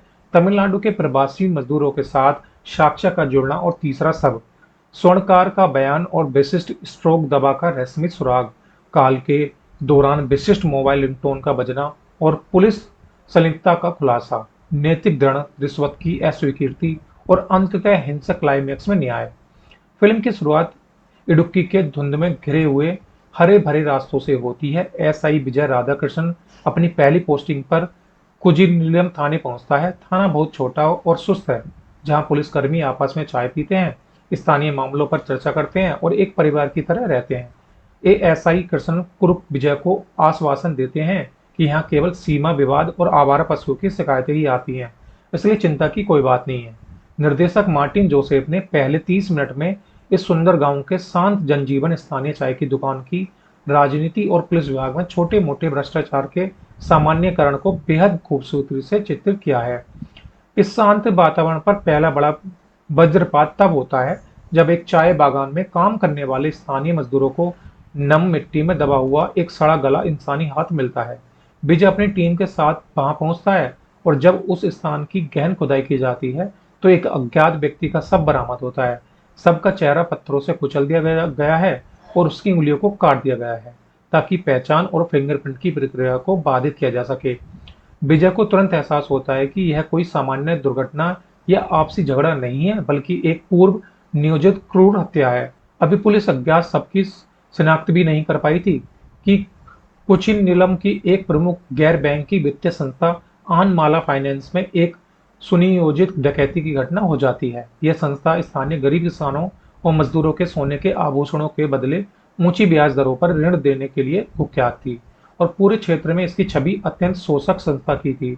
डकैती के दौरान अपराधियों ने तिजोरी से भारी मात्रा में सोना और नकदी उड़ा ली। इस घटना के ठीक 48 घंटे बाद स्थानीय बांध के पिछले हिस्से के शांत पानी में एक और तैरता हुआ शव मिलता है। फोरेंसिक जांच में यह चौंकाने वाला तथ्य सामने आता है कि इस व्यक्ति की हत्या भी ठीक उसी शैली और हथियार से की गई थी जिससे चाय बागान वाले अज्ञात व्यक्ति की हुई थी। इससे यह स्पष्ट होता है कि गांव में सक्रिय रूप से कोई सीरियल किलर या संगठित गिरोह काम कर रहा है। खोजी दल को जांच के दौरान पता चलता है कि डकैती के ठीक बाद से ही स्थानीय चाय बागान में काम करने वाले तमिलनाडु के 4 प्रवासी मजदूर अचानक लापता हैं। विजय की टीम जब उनके स्थायी आवासों की तलाशी लेती है तो उन्हें खून के कुछ धब्बे मिलते हैं। एक स्थानीय मुखबिर की सूचना पर पुलिस जब एक सुनसान पहाड़ी ढलान की खुदाई करती है तो वहां से एक तीसरा शव बरामद होता है जो उन्हीं प्रवासी मजदूरों में से एक का था। जांच का सामाजिक विश्लेषण यह दर्शाता है कि प्रवासी मजदूरों की गुमशुदगी को स्थानीय प्रशासन और समाज द्वारा कितनी सहजता और उदासीनता से लिया जाता है। अपराधी ने इसी सामाजिक अनदेखी का फायदा उठाकर प्रवासियों को बलि का बकरा बनाया था। कथा का मुख्य मोड़ तब आता है जब एक दूर दराज के कस्बे का स्वर्णकार पुलिस स्टेशन आकर विजय को एक महत्वपूर्ण जानकारी देता है। वह बताता है कि एक रहस्यमयी महिला ने उनके पास सोने का एक ऐसा पारंपरिक हार बेचने का प्रयास किया था जिसका विवरण आनमाला फाइनेंस से चोरी हुए गहनों की सूची से मेल खाता था। विजय और विद्या तुरंत उस महिला की पहचान करने के लिए उस कस्बे के सभी संदिग्ध ठिकानों और दुकानों की पड़ताल करते हैं। पड़ताल के दौरान एक स्थानीय केमिस्ट्री स्टोर के मालिक से पता चलता है कि उसी संदिग्ध महिला ने हाल ही में स्ट्रोक के मरीजों के लिए इस्तेमाल होने वाली एक अत्यंत विशिष्ट, महंगी और डॉक्टर के पर्चे पर दी जाने वाली दवा खरीदी थी। विजय जब इस दवा के खरीदार के पते की खोज करता है तो सुराग सीधे कुचिलियम पुलिस स्टेशन के ही एक वरिष्ठ अधिकारी के घर की ओर ले जाता है जिनके पिता लंबे समय से बिस्तर पर लकवाग्रस्त थे। यह सुराग विजय के लिए व्यक्तिगत और व्यावसायिक रूप से अत्यंत विनाशकारी साबित होने वाला था। उसे विश्वास नहीं होता कि उसका अपना कोई करीबी सहयोगी इस जघन्य अपराध में शामिल हो सकता है। अपने संदेह की पुष्टि करने के लिए विजय उस संदिग्ध महिला के मोबाइल नंबर पर कॉल करता है जो स्वर्णकार ने उसे दिया था। कॉल के दौरान वह महिला फोन उठाती है, लेकिन वह तुरंत कोई जवाब नहीं देती। विजय को फोन के स्पीकर से एक बहुत ही अनूठी, धीमी और दुर्लभ मोबाइल रिंगटोन सुनाई देती है। कुछ ही देर बाद जब पुलिस स्टेशन में सभी अधिकारी एक प्रेस ब्रीफिंग के लिए जमा होते हैं, तो विजय के सामने ही उसके एक बहुत ही विश्वसनीय और वरिष्ठ सहयोगी अधिकारी का फोन बजता है और उसकी रिंगटोन बिल्कुल वही थी जो विजय ने अपनी अभी संदिग्ध महिला के फोन के पृष्ठभूमि पर सुनी थी। इस दृश्य में विजय के चेहरे पर उभरने वाले अविश्वास, सदमे और दर्द को निर्देशक ने उत्कृष्ट संपादन के माध्यम से पर्दे पर उतारा है। विजय को समझ आ जाता है कि उसके अपने ही विभाग के वरिष्ठ अधिकारियों ने इस पूरी डकैती की योजना बनाई थी। उन्होंने तमिलनाडु के प्रवासी मजदूरों का इस्तेमाल डकैती को अंजाम देने के लिए किया था और बाद में साक्ष्य मिटाने और लूटे गए सोने का खुद आपस में बांटने के लिए उन मजदूरों को एक एक करके मार डाला और उनके सबको अलग अलग स्थानों पर छिपा दिया था। विजय अकेले ही इस भ्रष्ट और अपराधी पुलिस सिंडिकेट का सामना करता है। पकड़े जाने पर वे भ्रष्ट अधिकारी उस पर हमला करने के बजाय उसे शांत रहने और लूटे गए सोने और नकदी का एक बड़ा हिस्सा लेकर मामले को रफा दफा करने का लालच देते हैं। वे विजय को समझाते हैं कि इस सुदूर गांव में कोई उसकी ईमानदारी का सम्मान नहीं करेगा और यहाँ सच्चाई जानने वाला कोई जीवित नहीं बचेगा। विजय के भीतर का सब इंस्पेक्टर जागता है। वह केरल पुलिस के आदर्श वाक्य की लाज रखते हुए रिश्वत को सिरे से ठुकरा देता है। इसके बाद चाय बागान के घने अंधेरे और बारिश के बीच एक अत्यंत क्रूर, कच्ची और यथार्थवादी लड़ाई होती है। विजय अपनी शारीरिक सीमाओं से परे जाकर उन भ्रष्ट अधिकारियों को कानून के शिकंजे में कसता है और लूटा गया पूरा सोना बरामद कर उन पर अनाथ प्रवासी मजदूरों को न्याय दिलाता है। दिलम की सफलता में इसके फिल्मांकन स्थलों का बहुत बड़ा योगदान है। फिल्म की संपूर्ण शूटिंग केरल के सुरम्य लेकिन दुर्गम पहाड़ी जिले इडुक्की में की गई थी। कुचिनीलम गांव फिल्म में दिखाया गया कुचिनीलम गांव इडुक्की के वास्तविक चाय बागानों, छोटी बस्तियों और संकरी सड़कों से मिलकर बना है। कोहरे की घनी चादर और लगातार होने वाली बूंदाबांदी इस क्षेत्र को एक उदास और रहस्यमय रूप प्रदान करता है, जो थ्रिलर शैली के लिए अत्यंत उपयुक्त है। पुलिस स्टेशन का वास्तविक सेट। कला निर्देशक सुनील दास ने इडुक्की की एक पुरानी परित्यक्त सरकारी वन विभाग की इमारत को एक वास्तविक ग्रामीण पुलिस स्टेशन में तब्दील कर दिया था। दीवारों पर लगे पुराने पोस्टर, फाइलों के अंबार और सीलन से भरी छतें इस स्थान को अनूठा और वास्तविक स्पर्श देती हैं, जो किसी भव्य सेट से संभव नहीं था। पहाड़ी ढलान और बांध।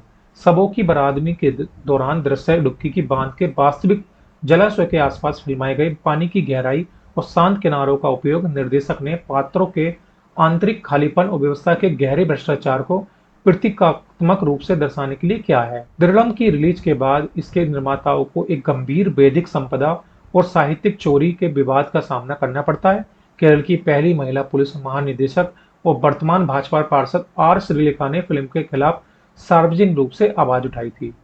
करिनकुडी पुलिस स्टेशन लघु कहानी से तुलना। आर श्रीलेखा ने सोशल मीडिया पर दावा किया था कि दिलम की पूरी मूल कहानी और खोजी प्रक्रिया उनकी अपनी लिखी लघु कहानी करिनकुडी पुलिस स्टेशन से पूरी तरह से कॉपी की गई है, जो लगभग 15 वर्ष पहले केरल की सबसे प्रतिष्ठित साहित्य पत्रिकाओं में से एक मातृभूमि बिकली में प्रकाशित हुई थी। यूट्यूब ऑडियो संस्करण का प्रमाण। उन्होंने यह भी बताया कि लघु कहानी की बढ़ती लोकप्रियता को देखते हुए उन्होंने 5 साल पहले अपने आधिकारिक यूट्यूब चैनल पर इसका एक स्वयं लिखित ऑडियो नरेशन भी अपलोड किया था, जो डिजिटल क्षेत्र में पहले से ही कॉपीराइट के साथ सुरक्षित था। सेन निगम का दोहरा संयोग। आर श्रीलेखा ने एक और गंभीर बिंदु उठाते हुए कहा कि पुरस्कार विजेता फिल्म भूतकालम की कहानी भी उनके यूट्यूब चैनल पर सुनाई गई। उनकी वास्तविक जीवन की डरावनी घटना भूत भवनम की अनधिकृत नकल थी। उन्होंने आश्चर्य व्यक्त किया कि इन दोनों विवादित फिल्मों में मुख्य नायक की भूमिका निभाने वाले अभिनेता सेन निगम ही है, जिन्हें वह एक पुलिस अधिकारी मोहम्मद की तरह मानती थी, जो उनके अधीन काम करता था। फिल्म के निर्देशक मार्टिन जोसेफ ने इन आरोपों का तुरंत और मजबूती से खंडन किया। उन्होंने स्पष्ट किया कि पटकथा लेखक जोमोन जोन और लिंटो देवसियान ने कई वास्तविक पुलिस मामलों, पुलिस स्टेशन की कार्यप्रणाली और केरल के ग्रामीण परिवेश पर व्यापक शोध करके इस पटकथा को पूरी तरह से मौलिक रूप से लिखा है।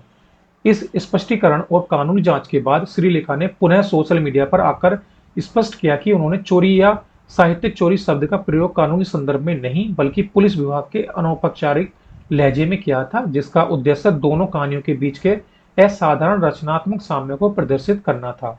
उन्होंने घोषणा की कि वह निर्माताओं के खिलाफ किसी भी प्रकार की अदालती कार्रवाई या कानूनी शिकायत दर्ज नहीं करेगी और इस प्रकार यह विवाद आपसी समझ से समाप्त हो गया। वर्ष 2026 भारतीय सिनेमा के लिए एक अत्यंत क्रांतिकारी वर्ष रहा है। यहाँ यथार्थवादी थ्रिलर, हॉरर कॉमेडी और सामाजिक नाटकों ने दर्शकों को सिनेमाघरों की ओर वापस आकर्षित किया था। इस संदर्भ में दृढ़म की तुलना अन्य 3 प्रमुख फिल्मों से की जाए तो ये दृढ़म मूवी सबसे बेस्ट मानी गई थी। डिजिटल मीडिया विश्लेषकों और यूट्यूब कंटेंट क्रिएटर्स के लिए दृढ़म जैसी फिल्में सोने की खदान की तरह है, क्योंकि इनकी अनूठी और अप्रत्याशित कहानी दर्शकों को अंत तक जोड़े रखती है। यूट्यूब पर इस फिल्म की कहानी को समझाने और अधिक से अधिक प्रतिधारण प्राप्त करने के लिए देखा जाए तो ये मूवी बहुत ही अच्छी मानी गई थी। दृढ़म मूवी में तो बहुत ही शानदार काम किया है। दृढ़म मलयालम सिनेमा के उस यथार्थवादी और गहन खोजी दृष्टिकोण का एक उत्कृष्ट उदाहरण है जो बिना किसी तड़क भड़क के केवल अपनी मजबूत पटकता और ईमानदार अभिनय के बल पर दर्शकों को बांधे रखता है। यद्यपि फिल्म के पोस्ट इंटरवल हिस्से में कहानी की गति थोड़ी धीमी होती तो कुछ आलोचक इसके क्लाइमैक्स को पारंपरिक थ्रिलर की तुलना में थोड़ा खिंचा हुआ मानते। इसके बावजूद यह फिल्म समकालीन खोजी सिनेमा में एक मील का पत्थर है। आर श्रीलेखा के साथ जुड़े बौद्धिक संपदा विवाद ने फिल्म के चारों ओर एक सामाजिक बहस को जन्म दिया था, जिसने अंततः इसके पक्ष में ही काम किया और इसके ओटीटी प्रदर्शन को भारी बढ़ावा दिया गया था। डिजिटल सामग्री निर्माताओं और सिनेमाई समीक्षकों के लिए दृढ़म केवल एक फिल्म नहीं है, बल्कि यह एक ऐसी कथा संरचना है जो मानवीय मनोविज्ञान, व्यवस्था के भीतर के भ्रष्टाचार और न्याय की अडिगता को बेहद संवेदनशीलता से उजागर करती है, एक विशिष्ट स्थान अर्जित किया है। वर्ष 2026 में रिलीज हुई फिल्म दृढ़म इस गौरवशाली विरासत को और मजबूत बनाती है। प्रसिद्ध फिल्म निर्माता जीतू जोसेफ की प्रस्तुति और नवोदित निर्देशक मार्टिन जोसेफ थराकुन्नेल द्वारा निर्देशित यह खोजी पुलिस थ्रिलर सिनेमाई यथार्थवाद और व्यवस्था के भीतर की नैतिक गिरावट का एक उत्कृष्ट दस्तावेज है। 8 मई 2026 को सिनेमाघरों में रिलीज हुई यह फिल्म अपनी सघन कथा संरचना और बेहतरीन प्रदर्शन के बल पर दर्शकों और विश्लेषकों के बीच गहरी चर्चा का विषय बनी हुई है। 12 जून 2026 को डिजिटल प्लेटफॉर्म जियो हॉटस्टार पर इसके प्रसारण के बाद फिल्म को बौद्धिक संपदा और साहित्यिक चोरी से जुड़े गंभीर विवादों का भी सामना करना पड़ा, जिसने इनके विमर्श को अत्यधिक प्रासंगिक बना दिया था। आज हम इसी के बारे में जानेंगे, ये मूवी कैसी है, हिट रही थी, फ्लॉप रही थी, मूवी में कौन कौन लीड रोल में है, इन सब के बारे में जानेंगे। दृढ़म का निर्माण अत्यंत नियंत्रित बजट और उच्च तकनीकी मानकों के साथ किया गया है, जो E4 एंटरटेनमेंट और बेड टाइम स्टोरीज के संयुक्त तत्वाधान में संपन्न हुआ है। फिल्म का शीर्षक केरल पुलिस के आधिकारिक आदर्श वाक्य मृदु भावे दृढ़ कृत्य से प्रेरित है, जो पूरी फिल्म की वैचारिक रीढ़ की हड्डी के रूप में कार्य करता है। अगर इसके बारे में और जाने तो इसके निर्देशक हैं मार्टिन जोसेफ, पटकथा लेखक हैं जॉन और लिंटो देवासिया, प्रस्तुतकर्ता है इसके जीतू जोसेफ, मुख्य अभिनेता है इसमें सेन निगम, छायांकन क्या है इसका PM उन्नीकृष्णन ने, संगीत और बैकग्राउंड स्कोर है श्री राग साजी द्वारा और इसको 128 मिनट की अवधि के रूप में इसको रिलीज किया गया था। डिजिटल प्रसारण इसका जियो हॉटस्टार पर किया गया था। दृढ़म पारंपरिक अर्थों में किसी लार्जर देन लाइफ पुलिस नायक की कहानी नहीं है, इसके बजाय यह मानवीय कमजोरियों, व्यवस्था के दबाव और अंतरात्मा के संघर्ष के बीच झूलते सामान्य इंसानों की कहानी है। सेन निगम का चयन इस चरित्र के लिए अत्यंत सटीक साबित हुआ। विजय राधाकृष्णन एक नव भर्ती पुलिस अधिकारी हैं, जिसे अपनी पहली स्वतंत्र पोस्टिंग इडुक्की जिले के कोचिलियम पुलिस स्टेशन में मिलती है। विजय का चरित्र शुरुआत में बहुत ही सहज, थोड़ा घबराया हुआ और शांत ग्रामीण जीवन में खुद को ढालने की कोशिश करता हुआ दिखाई देता है। सेन निगम ने अपने अभिनय में शारीरिक भाषा का उत्कृष्ट उपयोग किया है। जब वे वर्दी में होते हैं तो उनका आत्मसंकोच और अनुभवहीनता उनके बात करने के तरीके और वरिष्ठों के सामने खड़े होने की शैली से स्पष्ट होती है। क्लाइमैक्स की ओर बढ़ते हुए उनका चरित्र परिपक्वता और कर्तव्य के प्रति एक अडिग समर्पण की ओर अग्रसर होता है, जहां उनके अभिनय की तीव्रता देखने लायक है। कृष्ण कुरूप कोचिलियम थाने के सबसे वरिष्ठ और अनुभवी पुलिस अधिकारी हैं। वह विजय के लिए केवल एक कनिष्ठ सहयोगी नहीं है, बल्कि एक मार्गदर्शक और स्थानीय परिस्थितियों के ज्ञाता के रूप में कार्य करते हैं। सोबी थलाकन का प्रदर्शन इस चरित्र को एक सूक्ष्मात्मक और पीड़िता तुल्य आभा प्रदान करता है। उनकी संवाद, अदायगी और स्थानीय लोगों के साथ उनकी बातचीत ग्रामीण पुलिस थानों की कार्यप्रणाली के वास्तविक स्वरूप को दर्शाती है। विद्या जयचंद्रन पुलिस स्टेशन की महिला सिविल पुलिस अधिकारी जो तकनीकी प्रेमी है और आधुनिक दुनिया के साथ तालमेल बिठाती है। वह केवल कागजी काम तक सीमित नहीं रहती। वह एक महिला कांस्टेबल नहीं है, बल्कि वह जमीन पर उतरकर सबूतों को जुटाने और विश्लेषण करने में विजय का दाहिना हाथ बनती है। सानिया फातिमा ने इस चरित्र को एक आधुनिक, दृढ़ और व्यावसायिक रूप दिया है जो प्रतिष्ठात्मक व्यवस्था में अपनी जगह बनाती है।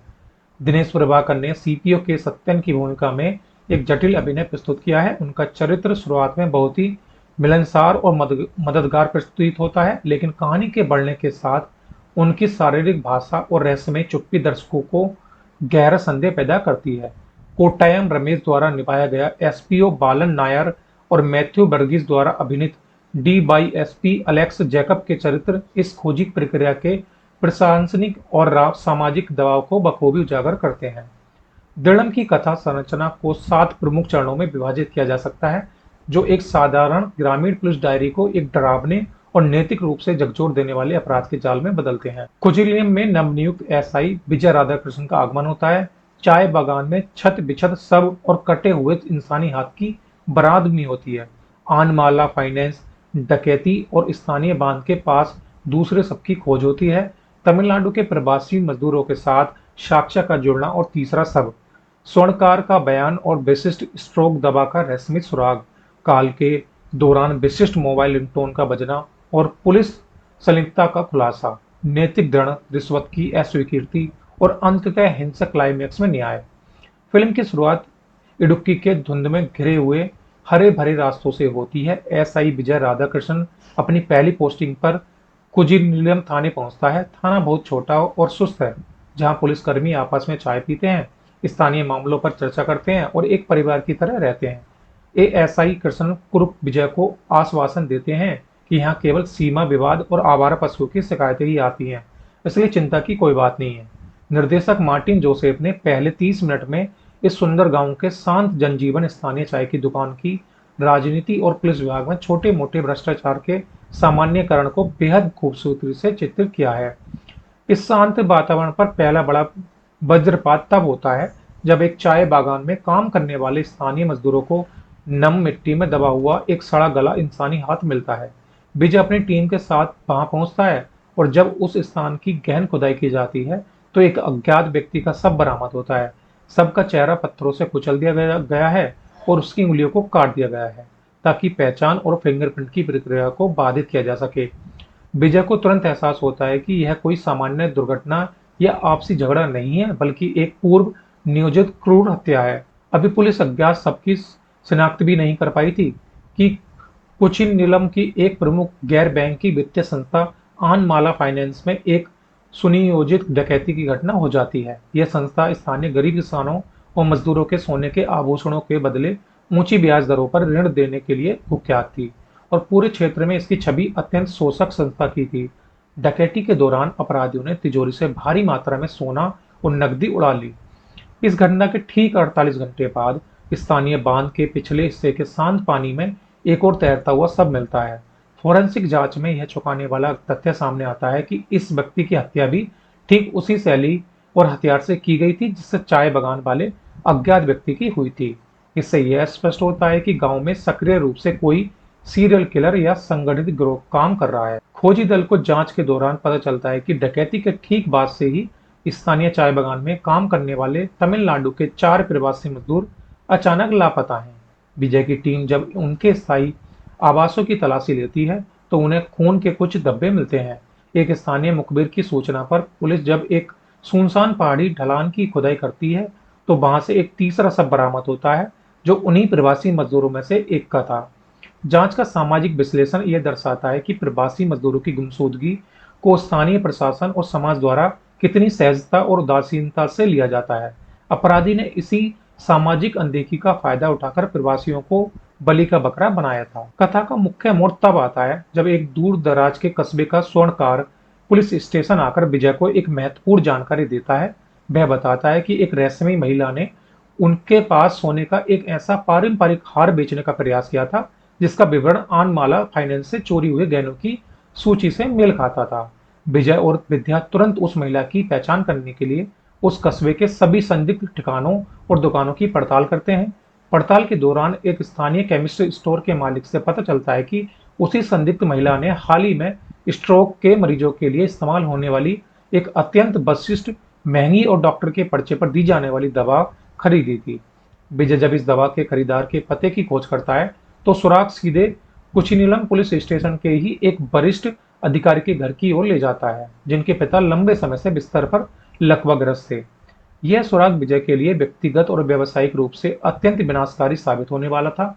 उसे विश्वास नहीं होता कि उसका अपना कोई करीबी सहयोगी इस जघन्य अपराध में शामिल हो सकता है। अपने संदेह की पुष्टि करने के लिए विजय उस संदिग्ध महिला के मोबाइल नंबर पर कॉल करता है जो स्वर्णकार ने उसे दिया था। कॉल के दौरान वह महिला फोन उठाती है, लेकिन वह तुरंत कोई जवाब नहीं देती। विजय को फोन के स्पीकर से एक बहुत ही अनूठी, धीमी और दुर्लभ मोबाइल रिंगटोन सुनाई देती है। कुछ ही देर बाद जब पुलिस स्टेशन में सभी अधिकारी एक प्रेस ब्रीफिंग के लिए जमा होते हैं तो विजय के सामने ही उसके एक बहुत ही विश्वसनीय और वरिष्ठ सहयोगी अधिकारी का फोन बजता है और उसकी रिंगटोन बिल्कुल वही थी जो विजय ने अपनी अभी संदिग्ध महिला के फोन के पृष्ठभूमि पर सुनी थी। इस दृश्य में विजय के चेहरे पर उभरने वाले अविश्वास, सदमे और दर्द को निर्देशक ने उत्कृष्ट संपादन के माध्यम से पर्दे पर उतारा है। विजय को समझ आ जाता है कि उसके अपने ही विभाग के वरिष्ठ अधिकारियों ने इस पूरी डकैती की योजना बनाई थी। उन्होंने तमिलनाडु के प्रवासी मजदूरों का इस्तेमाल डकैती को अंजाम देने के लिए किया था और बाद में साक्ष्य मिटाने और लूटे गए सोने का खुद आपस में बांटने के लिए उन मजदूरों को एक एक करके मार डाला और उनके सबको अलग अलग स्थानों पर छिपा दिया था। विजय अकेले ही इस भ्रष्ट और आपराधिक पुलिस सिंडिकेट का सामना करता है। पकड़े जाने पर वे भ्रष्ट अधिकारी उस पर हमला करने के बजाय उसे शांत रहने और लूटे गए सोने और नकदी का एक बड़ा हिस्सा लेकर मामले को रफा दफा करने का लालच देते हैं। वे विजय को समझाते हैं कि इस सुदूर गांव में कोई उसकी ईमानदारी का सम्मान नहीं करेगा और यहाँ सच्चाई जानने वाला कोई जीवित नहीं बचेगा। विजय के भीतर का सब इंस्पेक्टर जागता है। वह केरल पुलिस के आदर्श वाक्य की लाज रखते हुए रिश्वत को सिरे से ठुकरा देता है। इसके बाद चाय बागान के घने अंधेरे और बारिश के बीच एक अत्यंत क्रूर, कच्ची और यथार्थवादी लड़ाई होती है। विजय अपनी शारीरिक सीमाओं से परे जाकर उन भ्रष्ट अधिकारियों को कानून के शिकंजे में कसता है और लूटा गया पूरा सोना बरामद कर उन पर अनाथ प्रवासी मजदूरों को न्याय दिलाता है। दिलम की सफलता में इसके फिल्मांकन स्थलों का बहुत बड़ा योगदान है। फिल्म की संपूर्ण शूटिंग केरल के सुरम्य लेकिन दुर्गम पहाड़ी जिले इडुक्की में की गई थी।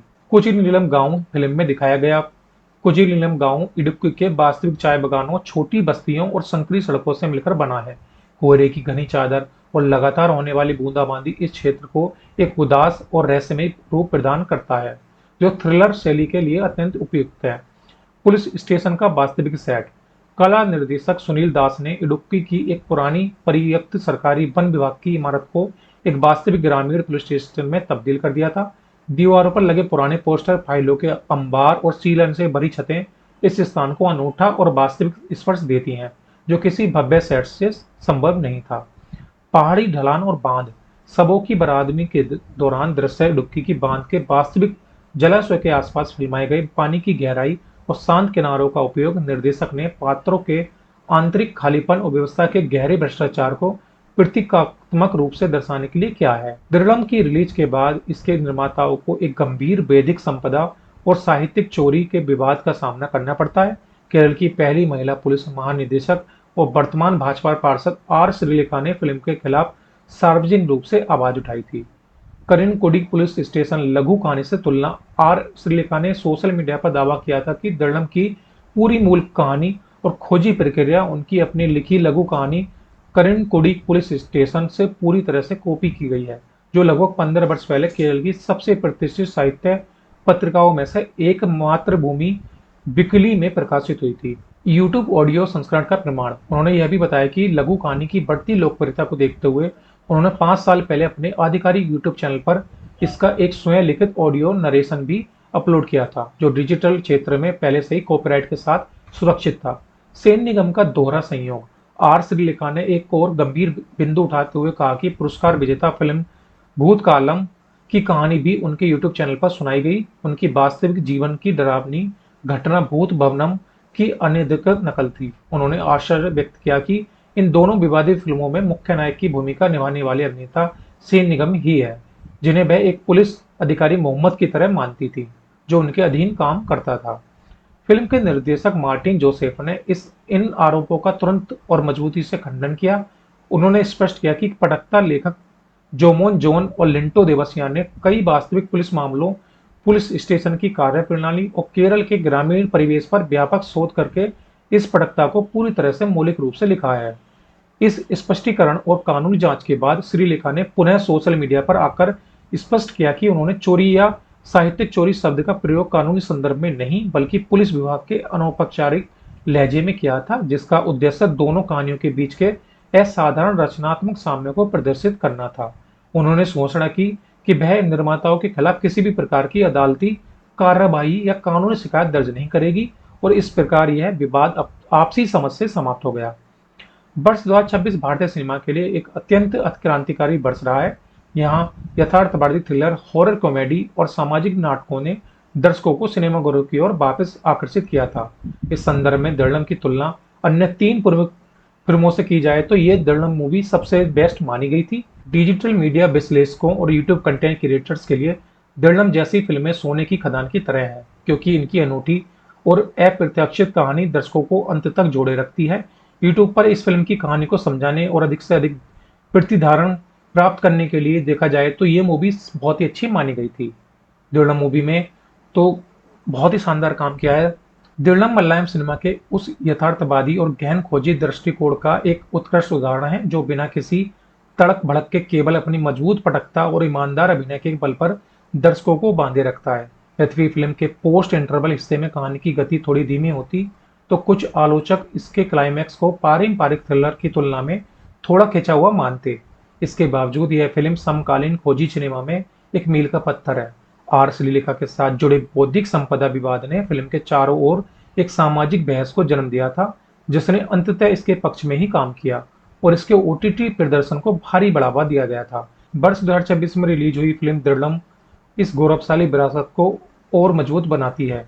प्रसिद्ध फिल्म निर्माता जीतू जोसेफ की प्रस्तुति और नवोदित निर्देशक मार्टिन जोसेफ थराकुन्नेल द्वारा निर्देशित यह खोजी पुलिस थ्रिलर सिनेमाई यथार्थवाद और व्यवस्था के भीतर की नैतिक गिरावट का एक उत्कृष्ट दस्तावेज है। 8 मई 2026 को सिनेमाघरों में रिलीज हुई यह फिल्म अपनी सघन कथा, संरचना और बेहतरीन प्रदर्शन के बल पर दर्शकों और विश्लेषकों के बीच गहरी चर्चा का विषय बनी हुई है। 12 जून 2026 को डिजिटल प्लेटफॉर्म जियो हॉटस्टार पर इसके प्रसारण के बाद फिल्म को बौद्धिक संपदा और साहित्यिक चोरी से जुड़े गंभीर विवादों का भी सामना करना पड़ा, जिसने इनके विमर्श को अत्यधिक प्रासंगिक बना दिया था। आज हम इसी के बारे में जानेंगे। ये मूवी कैसी है, हिट रही थी, फ्लॉप रही थी, मूवी में कौन कौन लीड रोल में है, इन सब के बारे में जानेंगे। दृढ़म का निर्माण अत्यंत नियंत्रित बजट और उच्च तकनीकी मानकों के साथ किया गया है, जो E4 एंटरटेनमेंट और बेड टाइम स्टोरीज के संयुक्त तत्वाधान में संपन्न हुआ है। फिल्म का शीर्षक केरल पुलिस के आधिकारिक आदर्श वाक्य मृदु भावे दृढ़ कृत्य से प्रेरित है, जो पूरी फिल्म की वैचारिक रीढ़ की हड्डी के रूप में कार्य करता है। अगर इसके बारे में और जाने तो इसके निर्देशक हैं मार्टिन जोसेफ, पटकथा लेखक हैं जोमोन जॉन और लिंटो देवासिया, प्रस्तुतकर्ता है इसके जीतू जोसेफ, मुख्य अभिनेता इसमें सेन निगम, छायांकन क्या है इसका PM उन्नीकृष्णन ने, संगीत और बैकग्राउंड स्कोर है श्री राग साजी द्वारा, और इसको 128 मिनट की अवधि के रूप में इसको रिलीज किया गया था। डिजिटल प्रसारण इसका जियो हॉटस्टार पर किया गया था। दृढ़म पारंपरिक अर्थों में किसी लार्जर देन लाइफ पुलिस नायक की कहानी नहीं है। इसके बजाय यह मानवीय कमजोरियों, व्यवस्था के दबाव और अंतरात्मा के संघर्ष के बीच झूलते सामान्य इंसानों की कहानी है। सेन निगम का चयन इस चरित्र के लिए अत्यंत सटीक साबित हुआ। विजय राधाकृष्णन एक नव भर्ती पुलिस अधिकारी हैं, जिसे अपनी पहली स्वतंत्र पोस्टिंग इडुक्की जिले के कोचिलियम पुलिस स्टेशन में मिलती है। विजय का चरित्र शुरुआत में बहुत ही सहज, थोड़ा घबराया हुआ और शांत ग्रामीण जीवन में खुद को ढालने की कोशिश करता हुआ दिखाई देता है। सेन निगम ने अपने अभिनय में शारीरिक भाषा का उत्कृष्ट उपयोग किया है। जब वे वर्दी में होते हैं तो उनका आत्मसंकोच और अनुभवहीनता उनके बात करने के तरीके और वरिष्ठों के सामने खड़े होने की शैली से स्पष्ट होती है। क्लाइमैक्स की ओर बढ़ते हुए उनका चरित्र परिपक्वता और कर्तव्य के प्रति एक अडिग समर्पण की ओर अग्रसर होता है, जहां उनके अभिनय की तीव्रता देखने लायक है। कृष्ण कुरूप कुचिलिनम थाने के सबसे वरिष्ठ और अनुभवी पुलिस अधिकारी हैं। वह विजय के लिए केवल एक कनिष्ठ सहयोगी नहीं है, बल्कि एक मार्गदर्शक और स्थानीय परिस्थितियों के ज्ञाता के रूप में कार्य करते हैं। सोबी थलाकन का प्रदर्शन इस चरित्र को एक सूक्ष्मात्मक और पीड़िता तुल्य आभा प्रदान करता है। उनकी संवाद अदायगी और स्थानीय लोगों के साथ उनकी बातचीत ग्रामीण पुलिस थानों की कार्यप्रणाली के वास्तविक स्वरूप को दर्शाती है। विद्या जयचंद्रन पुलिस स्टेशन की महिला सिविल पुलिस अधिकारी जो तकनीकी प्रेमी है और आधुनिक दुनिया के साथ तालमेल बिठाती है। वह केवल कागजी काम तक सीमित नहीं रहती। वह एक महिला कांस्टेबल नहीं है, बल्कि वह जमीन पर उतरकर सबूतों को जुटाने और विश्लेषण करने में विजय का दाहिना हाथ बनती है। सानिया फातिमा ने इस चरित्र को एक आधुनिक, दृढ़ और व्यावसायिक रूप दिया है, जो प्रतिष्ठात्मक व्यवस्था में अपनी जगह बनाती है। दिनेश प्रभाकर ने सीपीओ के सत्यन की भूमिका में एक जटिल अभिनय प्रस्तुत किया है। उनका चरित्र शुरुआत में बहुत ही मिलनसार और मददगार प्रस्तुत होता है, लेकिन कहानी के बढ़ने के साथ उनकी शारीरिक भाषा और रहस्यमय चुप्पी दर्शकों को गहरा संदेह पैदा करती है।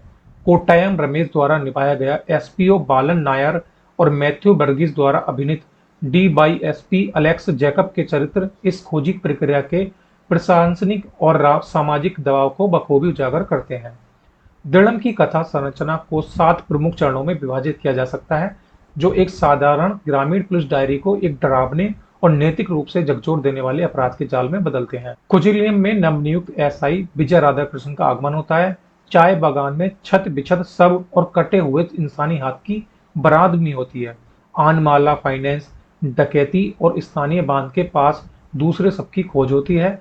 तमिलनाडु के प्रवासी मजदूरों के साथ साक्ष्य का जुड़ना और तीसरा सब, स्वर्णकार का बयान और विशिष्ट स्ट्रोक दबा का रहस्यमय सुराग, काल के दौरान विशिष्ट मोबाइल रिंगटोन का बजना और पुलिस संलिप्तता का खुलासा, नैतिक दृढ़, रिश्वत की अस्वीकृति और अंततः हिंसक क्लाइमैक्स में न्याय।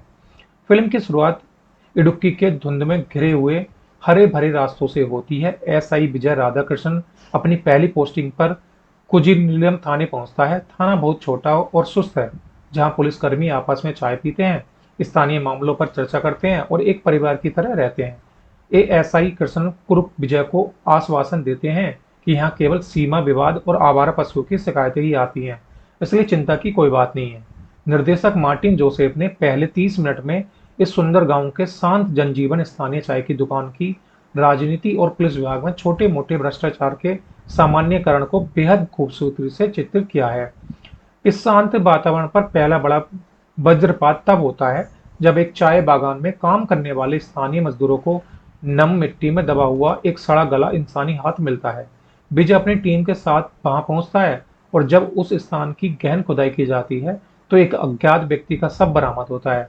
सबका चेहरा पत्थरों से कुचल दिया गया है और उसकी उंगलियों को काट दिया गया है ताकि पहचान और फिंगरप्रिंट की प्रक्रिया को बाधित किया जा सके। विजय को तुरंत एहसास होता है कि यह कोई सामान्य दुर्घटना या आपसी झगड़ा नहीं है, बल्कि एक पूर्व नियोजित क्रूर हत्या है। अभी पुलिस अज्ञात सबकी शिनाख्त भी नहीं कर पाई थी कि कुचिलियम की एक प्रमुख गैर बैंकिंग वित्तीय संस्था आनमाला फाइनेंस में एक सुनियोजित डकैती की घटना हो जाती है। यह संस्था स्थानीय गरीब किसानों और मजदूरों के सोने के आभूषणों के बदले ऊंची ब्याज दरों पर ऋण देने के लिए कुख्यात थी और पूरे क्षेत्र में इसकी छवि अत्यंत शोषक संस्था की थी। डकैती के दौरान अपराधियों ने तिजोरी से भारी मात्रा में सोना और नकदी उड़ा ली। इस घटना के ठीक 48 घंटे बाद स्थानीय बांध के पिछले हिस्से के शांत पानी में एक और तैरता हुआ शव मिलता है। फोरेंसिक जांच में यह चौंकाने वाला तथ्य सामने आता है कि इस व्यक्ति की हत्या भी ठीक उसी शैली और हथियार से की गई थी जिससे चाय बागान वाले अज्ञात व्यक्ति की हुई थी। इससे यह स्पष्ट होता है कि गांव में सक्रिय रूप से कोई सीरियल किलर या संगठित गिरोह काम कर रहा है। खोजी दल को जांच के दौरान पता चलता है कि डकैती के ठीक बाद से ही स्थानीय चाय बागान में काम करने वाले तमिलनाडु के 4 प्रवासी मजदूर अचानक लापता हैं। विजय की टीम जब उनके स्थायी आवासों की तलाशी लेती है तो उन्हें खून के कुछ धब्बे मिलते हैं। एक स्थानीय मुखबिर की सूचना पर पुलिस जब एक सुनसान पहाड़ी ढलान की खुदाई करती है तो वहां से एक तीसरा शव बरामद होता है जो उन्हीं प्रवासी मजदूरों में से एक का था। जांच का सामाजिक विश्लेषण यह दर्शाता है कि प्रवासी मजदूरों की गुमशुदगी को स्थानीय प्रशासन और समाज द्वारा कितनी सहजता और उदासीनता से लिया जाता है।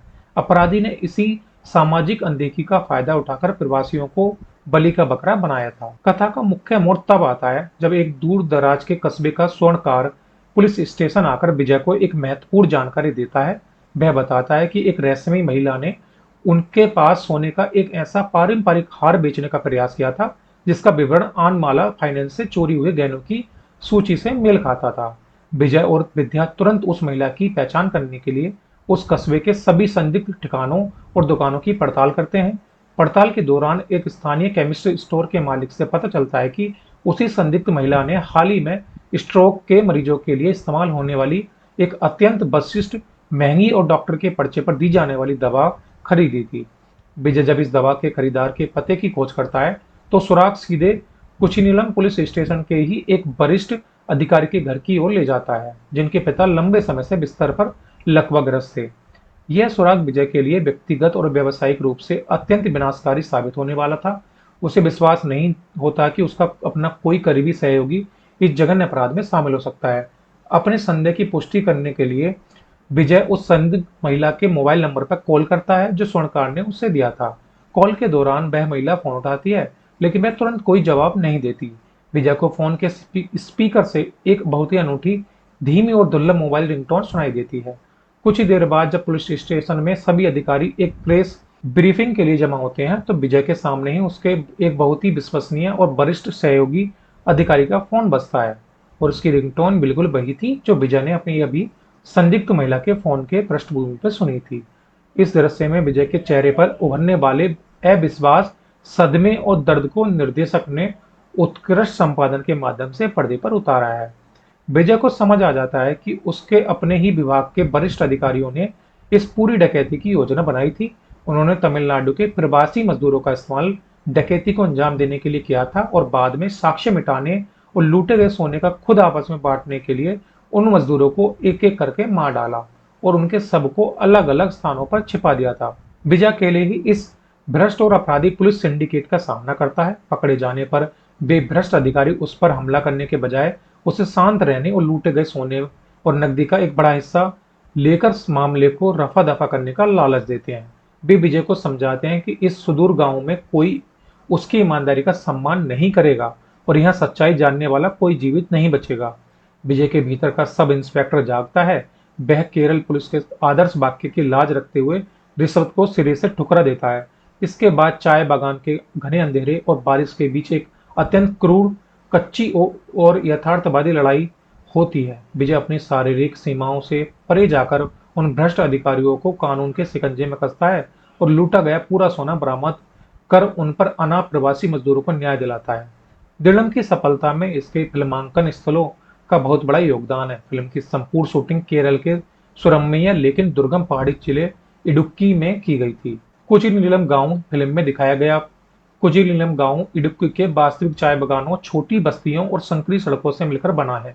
कोहरे की घनी चादर और लगातार होने वाली बूंदाबांदी इस क्षेत्र को एक उदास और रहस्यमय रूप प्रदान करता है जो थ्रिलर शैली के लिए अत्यंत उपयुक्त है। पुलिस स्टेशन का वास्तविक सेट। कला निर्देशक सुनील दास ने इडुक्की की एक पुरानी परित्यक्त सरकारी वन विभाग की इमारत को एक वास्तविक ग्रामीण पुलिस स्टेशन में तब्दील कर दिया था। दीवारों पर लगे पुराने पोस्टर, फाइलों के अंबार और सीलन से भरी छतें इस स्थान को अनूठा और वास्तविक स्पर्श देती हैं जो किसी भव्य सेट से संभव नहीं था। पहाड़ी ढलान और बांध। सबों की बरादमी के दौरान दृश्य इडुक्की की बांध के वास्तविक जलाशय के आसपास फिल्माए गए पानी की गहराई और शांत किनारों का उपयोग निर्देशक ने पात्रों के आंतरिक खालीपन और व्यवस्था के गहरे भ्रष्टाचार को प्रतीकात्मक रूप से दर्शाने के लिए किया है। दिलम की रिलीज के बाद इसके निर्माताओं को एक गंभीर वैदिक संपदा और साहित्यिक चोरी के विवाद का सामना करना पड़ता है। केरल की पहली महिला पुलिस महानिदेशक और वर्तमान भाजपा पार्षद आर श्रीलेखा ने फिल्म के खिलाफ सार्वजनिक रूप से आवाज उठाई थी। करिनकुडी पुलिस स्टेशन लघु कहानी से तुलना। आर श्रीलेखा ने सोशल मीडिया पर दावा किया था कि दिलम की पूरी मूल कहानी और खोजी प्रक्रिया उनकी अपनी लिखी लघु कहानी करिनकुडी पुलिस स्टेशन से पूरी तरह से कॉपी की गई है, जो लगभग 15 वर्ष पहले केरल की सबसे प्रतिष्ठित साहित्य पत्रिकाओं में से एक मातृभूमि बिकली में प्रकाशित हुई थी। यूट्यूब ऑडियो संस्करण का प्रमाण। उन्होंने यह भी बताया कि लघु कहानी की बढ़ती लोकप्रियता को देखते हुए उन्होंने 5 साल पहले अपने आधिकारिक यूट्यूब चैनल पर इसका एक स्वयं लिखित ऑडियो नरेशन भी अपलोड किया था, जो डिजिटल क्षेत्र में पहले से ही कॉपीराइट के साथ सुरक्षित था। सेन निगम का दोहरा संयोग।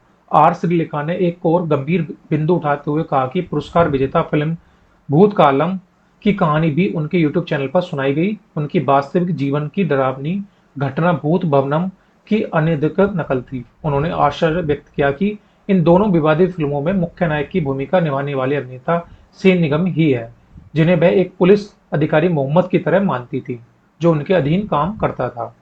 फिल्म के निर्देशक मार्टिन जोसेफ ने इन आरोपों का तुरंत और मजबूती से खंडन किया।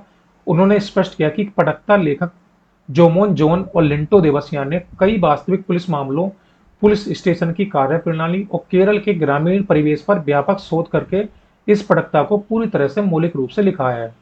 इस स्पष्टीकरण और कानूनी जांच के बाद श्रीलेखा ने पुनः सोशल मीडिया पर आकर स्पष्ट किया कि उन्होंने चोरी या साहित्यिक चोरी शब्द का प्रयोग कानूनी संदर्भ में नहीं, बल्कि पुलिस विभाग के अनौपचारिक लहजे में किया था, जिसका उद्देश्य दोनों कहानियों के बीच के असाधारण रचनात्मक साम्य को प्रदर्शित करना था। उन्होंने घोषणा की कि वह निर्माताओं के खिलाफ किसी भी प्रकार की अदालती कार्रवाई या कानूनी शिकायत दर्ज नहीं करेगी, और इस प्रकार यह विवाद आपसी समझ से समाप्त हो गया। वर्ष 2026 भारतीय सिनेमा के लिए एक अत्यंत क्रांतिकारी वर्ष रहा है। यहाँ यथार्थवादी थ्रिलर, हॉरर कॉमेडी और सामाजिक नाटकों ने दर्शकों को सिनेमाघरों की ओर वापस आकर्षित किया था।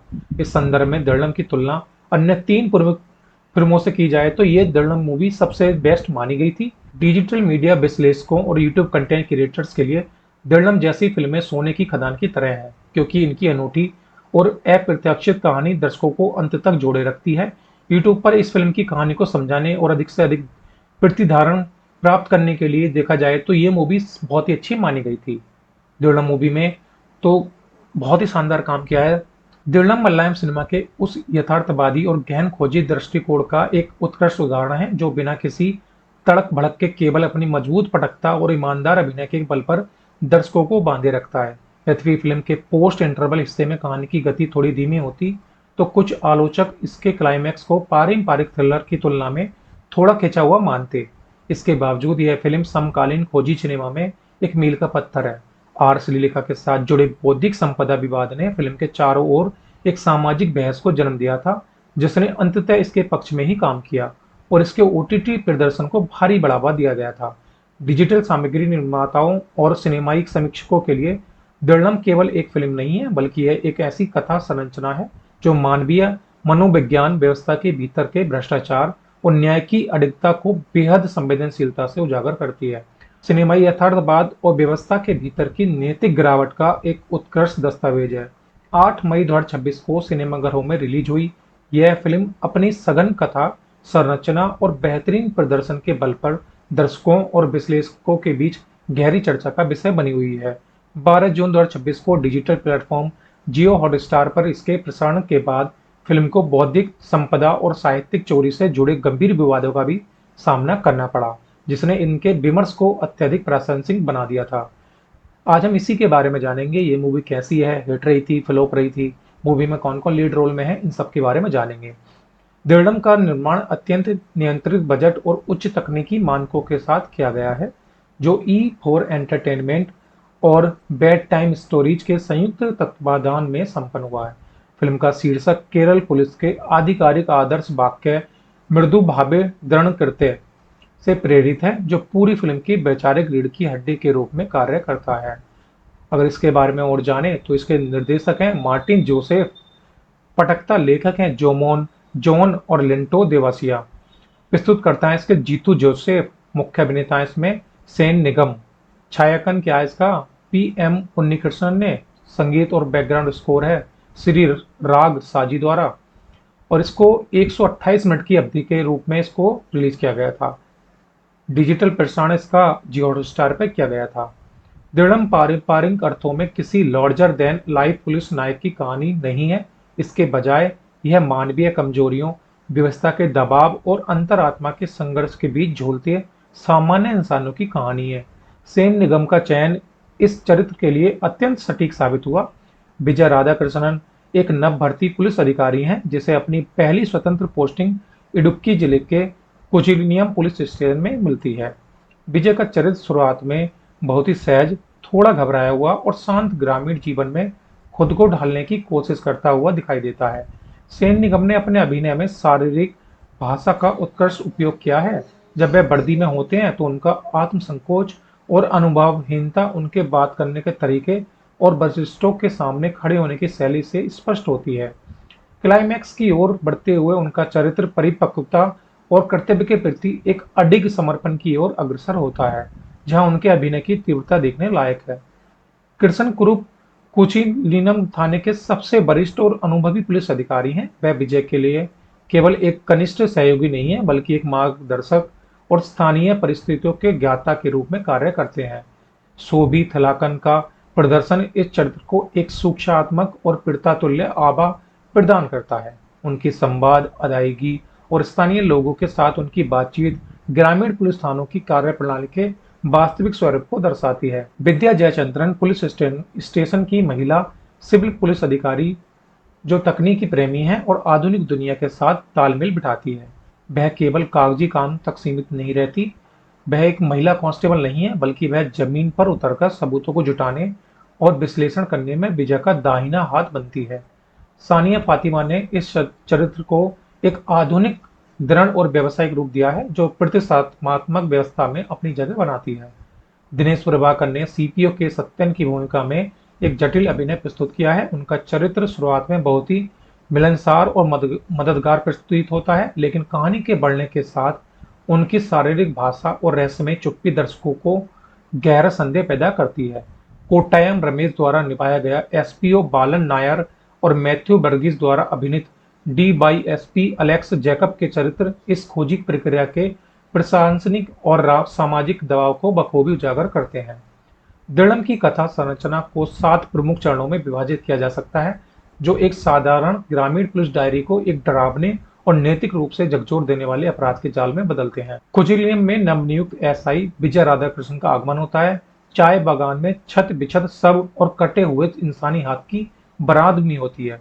आनमाला फाइनेंस डकैती और स्थानीय बांध के पास दूसरे सबकी खोज होती है। तमिलनाडु के प्रवासी मजदूरों के साथ साक्ष्य का जुड़ना और तीसरा सब, स्वर्णकार का बयान और विशिष्ट स्ट्रोक दबा का रहस्यमय सुराग, काल के दौरान विशिष्ट मोबाइल रिंगटोन का बजना और पुलिस संलिप्तता का खुलासा, नैतिक दृढ़, रिश्वत की अस्वीकृति और अंततः हिंसक क्लाइमैक्स में न्याय। फिल्म की शुरुआत इडुक्की के धुंध में घिरे हुए हरे भरे रास्तों से होती है। एसआई विजय राधाकृष्णन अपनी पहली पोस्टिंग पर कोचिलिनम थाने पहुंचता है। थाना बहुत छोटा और सुस्त है, जहां पुलिसकर्मी आपस में चाय पीते हैं, स्थानीय मामलों पर चर्चा करते हैं और एक परिवार की तरह रहते हैं। एएसआई कृष्ण कुरूप विजय को आश्वासन देते हैं कि यहाँ केवल सीमा विवाद और आवारा पशुओं की शिकायतें ही आती हैं, इसलिए चिंता की कोई बात नहीं है। निर्देशक मार्टिन जोसेफ ने पहले 30 मिनट में इस सुंदर गांव के शांत जनजीवन, स्थानीय चाय की दुकान की राजनीति और पुलिस विभाग में छोटे मोटे भ्रष्टाचार के सामान्यकरण को बेहद खूबसूरती से चित्रित किया है। इस शांत वातावरण पर पहला बड़ा वज्रपात तब होता है जब एक चाय बागान में काम करने वाले स्थानीय मजदूरों को नम मिट्टी में दबा हुआ एक सड़ा गला इंसानी हाथ मिलता है। विजय अपनी टीम के साथ वहां पहुंचता है और जब उस स्थान की गहन खुदाई की जाती है तो एक अज्ञात व्यक्ति का शव बरामद होता है। सबका चेहरा पत्थरों से कुचल दिया गया है और उसकी उंगलियों को काट दिया गया है ताकि पहचान और फिंगरप्रिंट की प्रक्रिया को बाधित किया जा सके। विजय को तुरंत एहसास होता है कि यह कोई सामान्य दुर्घटना या आपसी झगड़ा नहीं है, बल्कि एक पूर्व नियोजित क्रूर हत्या है। अभी पुलिस अज्ञात सबकी शिनाख्त भी नहीं कर पाई थी कि कोचिलिनम की एक प्रमुख गैर बैंकिंग वित्तीय संस्था आनमाला फाइनेंस में एक सुनियोजित डकैती की घटना हो जाती है। यह संस्था स्थानीय गरीब किसानों और मजदूरों के सोने के आभूषणों के बदले ऊंची ब्याज दरों पर ऋण देने के लिए कुख्यात थी और पूरे क्षेत्र में इसकी छवि अत्यंत शोषक संस्था की थी। डकैती के दौरान अपराधियों ने तिजोरी से भारी मात्रा में सोना और नकदी उड़ा ली। इस घटना के ठीक 48 घंटे बाद स्थानीय बांध के पिछले हिस्से के शांत पानी में एक और तैरता हुआ शव मिलता है। फोरेंसिक जांच में यह चौंकाने वाला तथ्य सामने आता है कि इस व्यक्ति की हत्या भी ठीक उसी शैली और हथियार से की गई थी जिससे चाय बगान वाले अज्ञात व्यक्ति की हुई थी।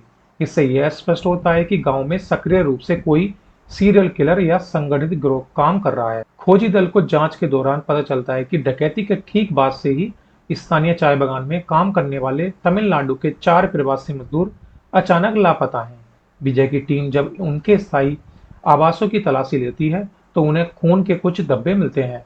एक स्थानीय मुखबिर की सूचना पर पुलिस जब एक सुनसान पहाड़ी ढलान की खुदाई करती है तो वहां से एक तीसरा शव बरामद होता है जो उन्हीं प्रवासी मजदूरों में से एक का था।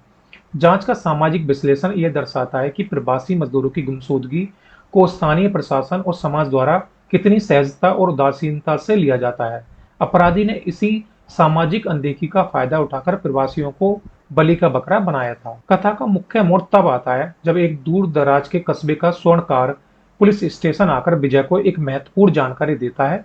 वह बताता है कि एक रहस्यमयी महिला ने उनके पास सोने का एक ऐसा पारंपरिक हार बेचने का प्रयास किया था जिसका विवरण आनमाला फाइनेंस से चोरी हुए गहनों की सूची से मेल खाता था। विजय और विद्या तुरंत उस महिला की पहचान करने के लिए उस कस्बे के सभी संदिग्ध ठिकानों और दुकानों की पड़ताल करते हैं। पड़ताल के दौरान एक स्थानीय केमिस्ट स्टोर के मालिक से पता चलता है कि उसी संदिग्ध महिला ने हाल ही में स्ट्रोक के मरीजों के लिए इस्तेमाल होने वाली एक अत्यंत विशिष्ट, महंगी और डॉक्टर के पर्चे पर दी जाने वाली दवा खरीदी थी। विजय जब इस दवा के खरीदार के पते की खोज करता है तो सुराग सीधे कुचिनीलम पुलिस स्टेशन के ही एक वरिष्ठ अधिकारी के घर की ओर ले जाता है जिनके पिता लंबे समय से बिस्तर पर लकवाग्रस्त थे। यह सुराग विजय के लिए व्यक्तिगत और व्यावसायिक रूप से अत्यंत विनाशकारी साबित होने वाला था। उसे विश्वास नहीं होता कि उसका अपना कोई करीबी सहयोगी इस जघन्य अपराध में शामिल हो सकता है। अपने संदेह की पुष्टि करने के लिए विजय उस संदिग्ध महिला के मोबाइल नंबर पर कॉल करता है जो स्वर्णकार ने उसे दिया था। कॉल के दौरान वह महिला फोन उठाती है लेकिन वह तुरंत कोई जवाब नहीं देती। विजय को फोन के स्पीकर से एक बहुत ही अनूठी, धीमी और दुर्लभ मोबाइल रिंगटोन सुनाई देती है। कुछ ही देर बाद जब पुलिस स्टेशन में सभी अधिकारी एक प्रेस ब्रीफिंग के लिए जमा होते हैं तो विजय के सामने ही उसके एक बहुत ही विश्वसनीय और वरिष्ठ सहयोगी अधिकारी का फोन बजता है और उसकी रिंगटोन बिल्कुल वही थी जो विजय ने अपनी अभी संदिग्ध महिला के फोन के पृष्ठभूमि पर सुनी थी। इस दृश्य में विजय के चेहरे पर उभरने वाले अविश्वास, सदमे और दर्द को निर्देशक ने उत्कृष्ट संपादन के माध्यम से पर्दे पर उतारा है। विजय को समझ आ जाता है कि उसके अपने ही विभाग के वरिष्ठ अधिकारियों ने इस पूरी डकैती की योजना बनाई थी। उन्होंने तमिलनाडु के प्रवासी मजदूरों का इस्तेमाल डकैती को अंजाम देने के लिए किया था और बाद में साक्ष्य मिटाने और लूटे गए सोने का खुद आपस में बांटने के लिए उन मजदूरों को एक एक करके मार डाला और उनके सबको अलग अलग स्थानों पर छिपा दिया था। विजय अकेले ही इस भ्रष्ट और आपराधिक पुलिस सिंडिकेट का सामना करता है। पकड़े जाने पर वे भ्रष्ट अधिकारी उस पर हमला करने के बजाय उसे शांत रहने और लूटे गए सोने और नकदी का एक बड़ा हिस्सा लेकर मामले को रफा दफा करने का लालच देते हैं। वे विजय को समझाते हैं कि इस सुदूर गांव में कोई उसकी ईमानदारी का सम्मान नहीं करेगा और यहाँ सच्चाई जानने वाला कोई जीवित नहीं बचेगा। विजय के भीतर का सब इंस्पेक्टर जागता है। वह केरल पुलिस के आदर्श वाक्य की लाज रखते हुए रिश्वत को सिरे से ठुकरा देता है। इसके बाद चाय बागान के घने अंधेरे और बारिश के बीच एक अत्यंत क्रूर, कच्ची और यथार्थवादी लड़ाई होती है। विजय अपनी शारीरिक सीमाओं से परे जाकर उन भ्रष्ट अधिकारियों को कानून के शिकंजे में कसता है और लूटा गया पूरा सोना बरामद कर उन पर अनाथ प्रवासी मजदूरों को न्याय दिलाता है। दिलम की सफलता में इसके फिल्मांकन स्थलों का बहुत बड़ा योगदान है। फिल्म की संपूर्ण शूटिंग केरल के सुरम्य लेकिन दुर्गम पहाड़ी जिले इडुक्की में की गई थी। कुचिनीलम गांव फिल्म में दिखाया गया कुचिनीलम गांव इडुक्की के वास्तविक चाय बागानों, छोटी बस्तियों और संकरी सड़कों से मिलकर बना है। कोहरे की घनी चादर और लगातार होने वाली बूंदाबांदी इस क्षेत्र को एक उदास और रहस्यमय रूप प्रदान करता है जो थ्रिलर शैली के लिए अत्यंत उपयुक्त है। पुलिस स्टेशन का वास्तविक सेट। कला निर्देशक सुनील दास ने इडुक्की की एक पुरानी परित्यक्त सरकारी वन विभाग की इमारत को एक वास्तविक ग्रामीण पुलिस स्टेशन में तब्दील कर दिया था। दीवारों पर लगे पुराने पोस्टर, फाइलों के अंबार और सीलन से भरी छतें इस स्थान को अनूठा और वास्तविक स्पर्श देती हैं जो किसी भव्य सेट से संभव नहीं था। पहाड़ी ढलान और बांध। सबों की बरादरी के दौरान दृश्य इडुक्की की बांध के वास्तविक जलाशय के आसपास फिल्माए गए पानी की गहराई और शांत किनारों का उपयोग निर्देशक ने पात्रों के आंतरिक खालीपन और व्यवस्था के गहरे भ्रष्टाचार को प्रतीकात्मक रूप से दर्शाने के लिए किया है। दिरलम की रिलीज के बाद इसके निर्माताओं को एक गंभीर बौद्धिक संपदा और साहित्यिक चोरी के विवाद का सामना करना पड़ता है। केरल की पहली महिला पुलिस महानिदेशक और वर्तमान भाजपा पार्षद आर श्रीलेखा ने फिल्म के खिलाफ सार्वजनिक रूप से आवाज उठाई थी। करिन कोडी पुलिस स्टेशन लघु कहानी से तुलना। आर श्रीलेखा ने सोशल मीडिया पर दावा किया था कि दिरलम की पूरी मूल कहानी और खोजी प्रक्रिया उनकी अपनी लिखी लघु कहानी करिन कोडी पुलिस स्टेशन से पूरी तरह से कॉपी की गई है, जो लगभग 15 वर्ष पहले केरल की सबसे प्रतिष्ठित साहित्य पत्रिकाओं में से एक मातृभूमि बिकली में प्रकाशित हुई थी। यूट्यूब ऑडियो संस्करण का प्रमाण। उन्होंने यह भी बताया कि लघु कहानी की बढ़ती लोकप्रियता को देखते हुए उन्होंने 5 साल पहले अपने आधिकारिक यूट्यूब चैनल पर इसका एक स्वयं लिखित ऑडियो नरेशन भी अपलोड किया था, जो डिजिटल क्षेत्र में पहले से ही कॉपीराइट के साथ सुरक्षित था। सेन निगम का दोहरा संयोग।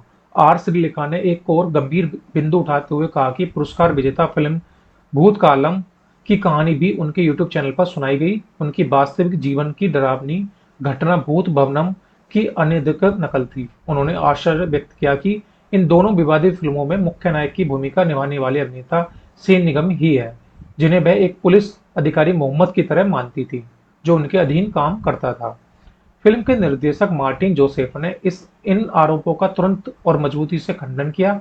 उन्होंने स्पष्ट किया कि पटकथा लेखक जोमोन जोन और लिंटो देवसियान ने कई वास्तविक पुलिस मामलों, पुलिस स्टेशन की कार्यप्रणाली और केरल के ग्रामीण परिवेश पर व्यापक शोध करके इस पटकथा को पूरी तरह से मौलिक रूप से लिखा है। इस स्पष्टीकरण और कानूनी जांच के बाद श्रीलेखा ने पुनः सोशल मीडिया पर आकर स्पष्ट किया कि उन्होंने चोरी या साहित्यिक चोरी शब्द का प्रयोग कानूनी संदर्भ में नहीं, बल्कि पुलिस विभाग के अनौपचारिक लहजे में किया था, जिसका उद्देश्य दोनों कहानियों के बीच के असाधारण रचनात्मक साम्य को प्रदर्शित करना था। उन्होंने घोषणा की कि वह निर्माताओं के खिलाफ किसी भी प्रकार की अदालती कार्रवाई या कानूनी शिकायत दर्ज नहीं करेगी, और इस प्रकार यह विवाद आपसी समझ से समाप्त हो गया। वर्ष 2026 भारतीय सिनेमा के लिए एक अत्यंत क्रांतिकारी वर्ष रहा है। यहाँ यथार्थवादी थ्रिलर, हॉरर कॉमेडी और सामाजिक नाटकों ने दर्शकों को सिनेमाघरों की ओर वापस आकर्षित किया था। इस संदर्भ में दिरलम की तुलना अन्य 3 प्रमुख फिल्मों से की जाए तो ये दिरलम मूवी सबसे बेस्ट मानी गई थी। डिजिटल मीडिया विश्लेषकों और यूट्यूब कंटेंट क्रिएटर्स के लिए दिरलम जैसी फिल्में सोने की खदान की तरह है, क्योंकि इनकी अनूठी और अप्रत्याशित कहानी दर्शकों को अंत तक जोड़े रखती है। यूट्यूब पर इस फिल्म की कहानी को समझाने और अधिक से अधिक प्रतिधारण प्राप्त करने के लिए देखा जाए तो ये मूवी बहुत ही अच्छी मानी गई थी। दिरलम मूवी में तो बहुत ही शानदार काम किया है।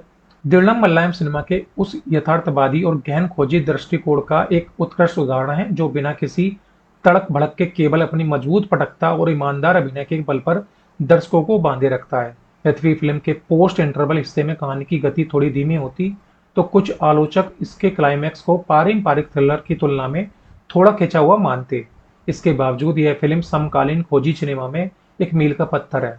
आर श्रीलेखा के साथ जुड़े बौद्धिक संपदा विवाद ने फिल्म के चारों ओर एक सामाजिक बहस को जन्म दिया था, जिसने अंततः इसके पक्ष में ही काम किया और इसके ओटीटी प्रदर्शन को भारी बढ़ावा दिया गया था। डिजिटल सामग्री निर्माताओं और सिनेमाई समीक्षकों के लिए दिरलम केवल एक फिल्म नहीं है, बल्कि यह एक ऐसी कथा संरचना है जो मानवीय मनोविज्ञान, व्यवस्था के भीतर के भ्रष्टाचार और न्याय की अडिगता को बेहद संवेदनशीलता से उजागर करती है। मलयालम सिनेमा ने अपने सूक्ष्म यथार्थवाद, सामाजिक गहराई और अत्यधिक प्रभावशाली कथा वाचन के कारण समकालीन भारतीय सिनेमाई परिदृश्य में एक विशिष्ट स्थान अर्जित किया है। वर्ष 2026 में रिलीज हुई फिल्म दिरलम इस गौरवशाली विरासत को और मजबूत बनाती है। प्रसिद्ध फिल्म निर्माता जीतू जोसेफ की प्रस्तुति और नवोदित निर्देशक मार्टिन जोसेफ थराकुन्नेल द्वारा निर्देशित यह खोजी पुलिस थ्रिलर सिनेमाई यथार्थवाद और व्यवस्था के भीतर की नैतिक गिरावट का एक उत्कृष्ट दस्तावेज है। 8 मई 2026 को सिनेमाघरों में रिलीज हुई यह फिल्म अपनी सघन कथा संरचना और बेहतरीन प्रदर्शन के बल पर दर्शकों और विश्लेषकों के बीच गहरी चर्चा का विषय बनी हुई है। 12 जून 2026 को डिजिटल प्लेटफॉर्म जियो हॉटस्टार पर इसके प्रसारण के बाद फिल्म को बौद्धिक संपदा और साहित्यिक चोरी से जुड़े गंभीर विवादों का भी सामना करना पड़ा, जिसने इनके विमर्श को अत्यधिक प्रासंगिक बना दिया था। आज हम इसी के बारे में जानेंगे, ये मूवी कैसी है, हिट रही थी, फ्लॉप रही थी, मूवी में कौन कौन लीड रोल में है, इन सब के बारे में जानेंगे। दृढ़म का निर्माण अत्यंत नियंत्रित बजट और उच्च तकनीकी मानकों के साथ किया गया है, जो E4 एंटरटेनमेंट और बेड टाइम स्टोरीज के संयुक्त तत्वाधान में संपन्न हुआ है। फिल्म का शीर्षक केरल पुलिस के आधिकारिक आदर्श वाक्य मृदु भावे दृढ़ कृत्य से प्रेरित है, जो पूरी फिल्म की वैचारिक रीढ़ की हड्डी के रूप में कार्य करता है। अगर इसके बारे में और जाने तो इसके निर्देशक हैं मार्टिन जोसेफ, पटकथा लेखक हैं जॉन और लिंटो देवासिया, प्रस्तुतकर्ता है इसके जीतू जोसेफ, मुख्य अभिनेता है इसमें सेन निगम। छायांकन क्या है इसका PM उन्नीकृष्णन ने, संगीत और बैकग्राउंड स्कोर है श्री राग साजी द्वारा, और इसको 128 मिनट की अवधि के रूप में इसको रिलीज किया गया था। डिजिटल प्रसारण इसका जियो हॉटस्टार पर किया गया था। दृढ़म पारंपरिक अर्थों में किसी लार्जर देन लाइफ पुलिस नायक की कहानी नहीं है। इसके बजाय यह मानवीय कमजोरियों, व्यवस्था के दबाव और अंतरात्मा के संघर्ष के बीच झूलते सामान्य इंसानों की कहानी है। सेन निगम का चयन इस चरित्र के लिए अत्यंत सटीक साबित हुआ। विजय राधाकृष्णन एक नव भर्ती पुलिस अधिकारी हैं, जिसे अपनी पहली स्वतंत्र पोस्टिंग इडुक्की जिले के कोचिलियम पुलिस स्टेशन में मिलती है। विजय का चरित्र शुरुआत में बहुत ही सहज, थोड़ा घबराया हुआ और शांत ग्रामीण जीवन में खुद को ढालने की कोशिश करता हुआ दिखाई देता है। सेन निगम ने अपने अभिनय में शारीरिक भाषा का उत्कृष्ट उपयोग किया है। जब वे वर्दी में होते हैं तो उनका आत्मसंकोच और अनुभवहीनता उनके बात करने के तरीके और वरिष्ठों के सामने खड़े होने की शैली से स्पष्ट होती है।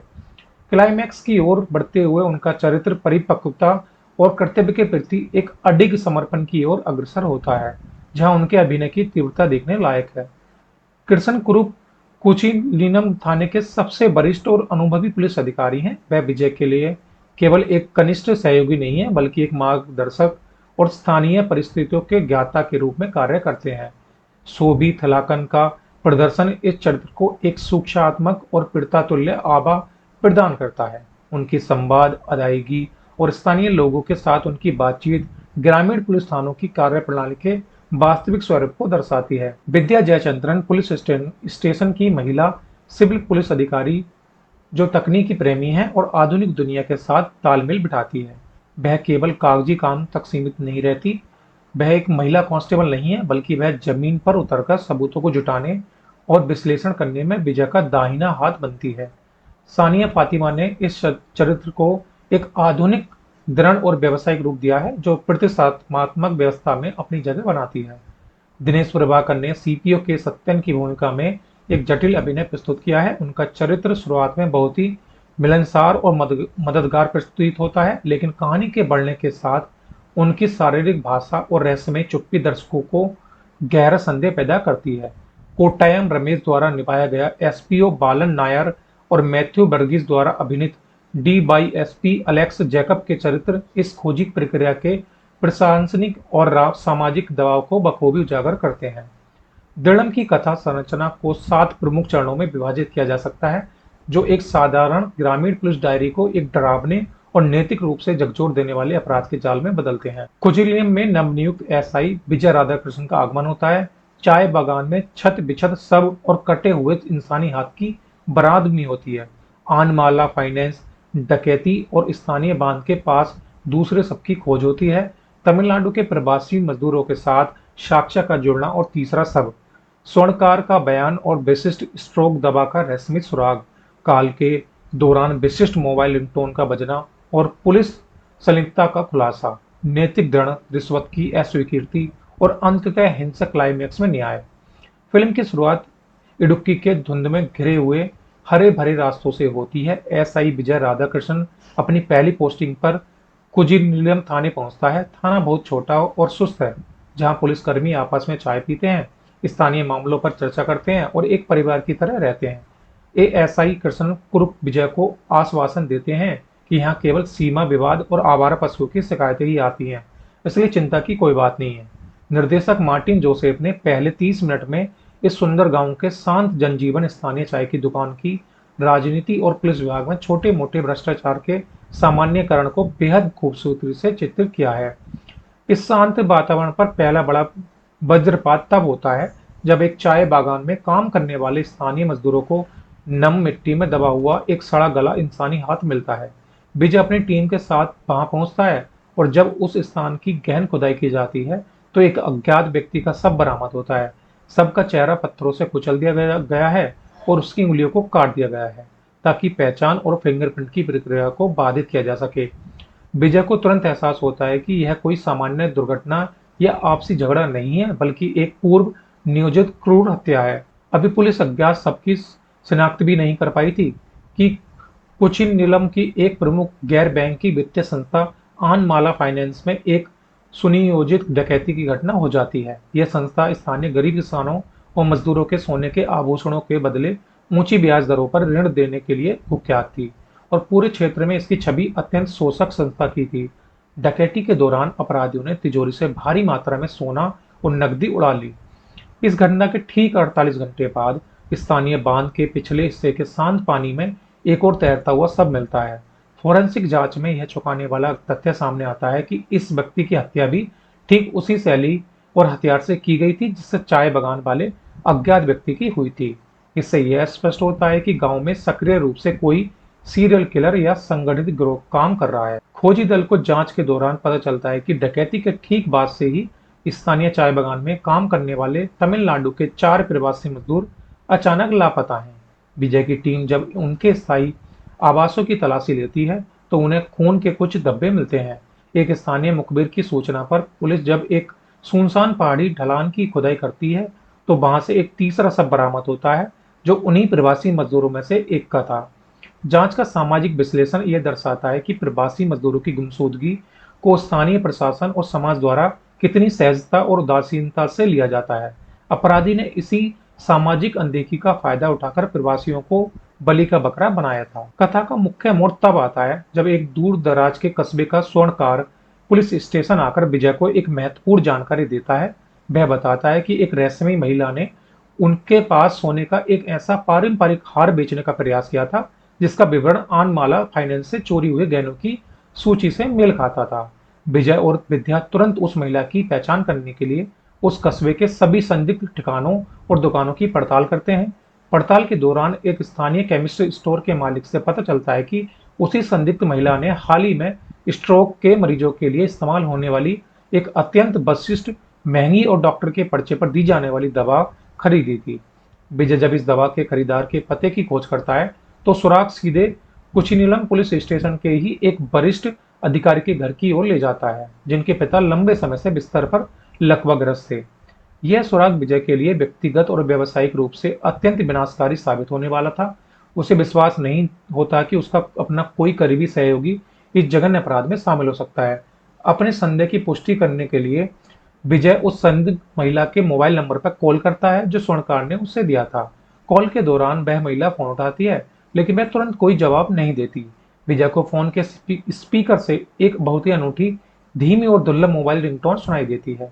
कुछ ही देर बाद जब पुलिस स्टेशन में सभी अधिकारी एक प्रेस ब्रीफिंग के लिए जमा होते हैं तो विजय के सामने ही उसके एक बहुत ही विश्वसनीय और वरिष्ठ सहयोगी अधिकारी का फोन बजता है और उसकी रिंगटोन बिल्कुल वही थी जो विजय ने अपनी अभी संदिग्ध महिला के फोन के पृष्ठभूमि पर सुनी थी। इस दृश्य में विजय के चेहरे पर उभरने वाले अविश्वास, सदमे और दर्द को निर्देशक ने उत्कृष्ट संपादन के माध्यम से पर्दे पर उतारा है। विजय को समझ आ जाता है कि उसके अपने ही विभाग के वरिष्ठ अधिकारियों ने इस पूरी डकैती की योजना बनाई थी।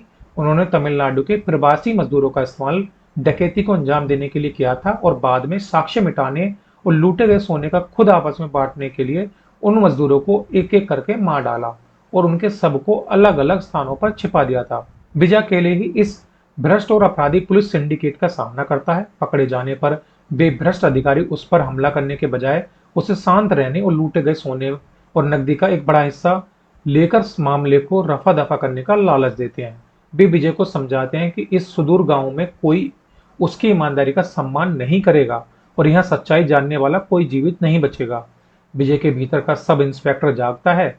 वह केरल पुलिस के आदर्श वाक्य की लाज रखते हुए रिश्वत को सिरे से ठुकरा देता है। इसके बाद चाय बागान के घने अंधेरे और बारिश के बीच एक अत्यंत क्रूर, कच्ची और यथार्थवादी लड़ाई होती है। विजय अपनी शारीरिक सीमाओं से परे जाकर उन भ्रष्ट अधिकारियों को कानून के शिकंजे में कसता है और लूटा गया पूरा सोना बरामद कर उन पर अनाप्रवासी मजदूरों को न्याय दिलाता है।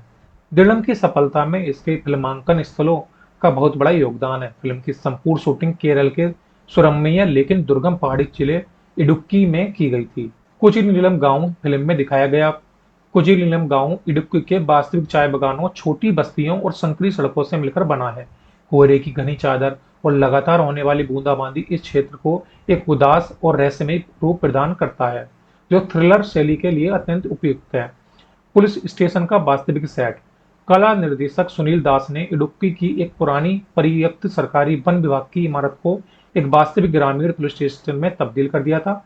दीवारों पर लगे पुराने पोस्टर, फाइलों के अंबार और सीलन से भरी छतें इस स्थान को अनूठा और वास्तविक स्पर्श देती हैं, जो किसी भव्य सेट से संभव नहीं था।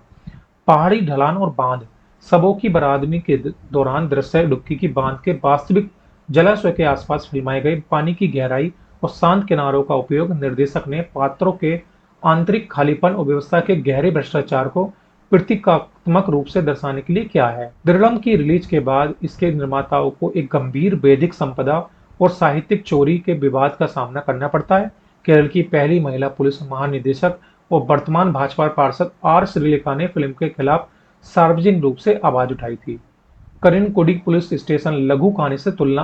आर श्रीलेखा ने सोशल मीडिया पर दावा किया था कि दिलम की पूरी मूल कहानी और खोजी प्रक्रिया उनकी अपनी लिखी लघु कहानी करिनकोडी पुलिस स्टेशन से पूरी तरह से कॉपी की गई है, जो लगभग 15 वर्ष पहले केरल की सबसे प्रतिष्ठित साहित्य पत्रिकाओं में से एक मातृभूमि बिकली में प्रकाशित हुई थी। यूट्यूब ऑडियो संस्करण का प्रमाण। उन्होंने यह भी बताया कि लघु कहानी की बढ़ती लोकप्रियता को देखते हुए उन्होंने 5 साल पहले अपने आधिकारिक यूट्यूब चैनल पर इसका एक स्वयं लिखित ऑडियो नरेशन भी अपलोड किया था, जो डिजिटल क्षेत्र में पहले से ही कॉपीराइट के साथ सुरक्षित था। सेन निगम का दोहरा संयोग। आर श्रीलेखा ने एक और गंभीर बिंदु उठाते हुए कहा कि पुरस्कार विजेता फिल्म भूतकालम की कहानी भी उनके यूट्यूब चैनल पर सुनाई गई। उनकी वास्तविक जीवन की डरावनी घटना भूत भवनम की अनधिकृत नकल थी। उन्होंने आश्चर्य व्यक्त किया कि इन दोनों विवादित फिल्मों में मुख्य नायक की भूमिका निभाने वाले अभिनेता सेन निगम ही है, जिन्हें वह एक पुलिस अधिकारी मोहम्मद की तरह मानती थी, जो उनके अधीन काम करता था। फिल्म के निर्देशक मार्टिन जोसेफ ने इन आरोपों का तुरंत और मजबूती से खंडन किया। उन्होंने स्पष्ट किया कि पटकथा लेखक जोमोन जोन और लिंटो देवसियान ने कई वास्तविक पुलिस मामलों, पुलिस स्टेशन की कार्यप्रणाली और केरल के ग्रामीण परिवेश पर व्यापक शोध करके इस पटकथा को पूरी तरह से मौलिक रूप से लिखा है।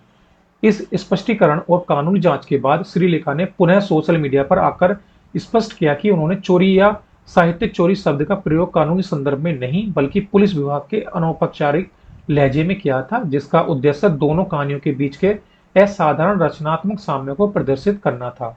उन्होंने घोषणा की कि वह निर्माताओं के खिलाफ किसी भी प्रकार की अदालती कार्रवाई या कानूनी शिकायत दर्ज नहीं करेगी और इस प्रकार यह विवाद आपसी समझ से समाप्त हो गया। वर्ष 2026 भारतीय सिनेमा के लिए एक अत्यंत क्रांतिकारी वर्ष रहा है। यहाँ यथार्थवादी थ्रिलर, हॉरर कॉमेडी और सामाजिक नाटकों ने दर्शकों को सिनेमाघरों की ओर वापस आकर्षित किया था।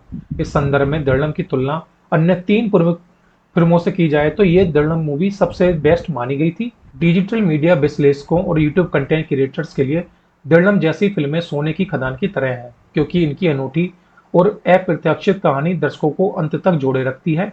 यूट्यूब पर इस फिल्म की कहानी को समझाने और अधिक से अधिक प्रतिधारण प्राप्त करने के लिए देखा जाए तो ये मूवी बहुत ही अच्छी मानी गई थी। दर्लम मूवी में तो बहुत ही शानदार काम किया है। दर्लम मलयालम सिनेमा के उस यथार्थवादी और गहन खोजी दृष्टिकोण का एक उत्कृष्ट उदाहरण है, जो बिना किसी तड़क भड़क के केवल अपनी मजबूत पटकथा और ईमानदार अभिनय के बल पर दर्शकों को बांधे रखता है। यद्यपि फिल्म के पोस्ट इंटरवल हिस्से में कहानी की गति थोड़ी धीमी होती तो कुछ आलोचक इसके क्लाइमैक्स को पारंपरिक थ्रिलर की तुलना में थोड़ा खिंचा हुआ मानते। इसके बावजूद यह फिल्म समकालीन खोजी सिनेमा में एक मील का पत्थर है।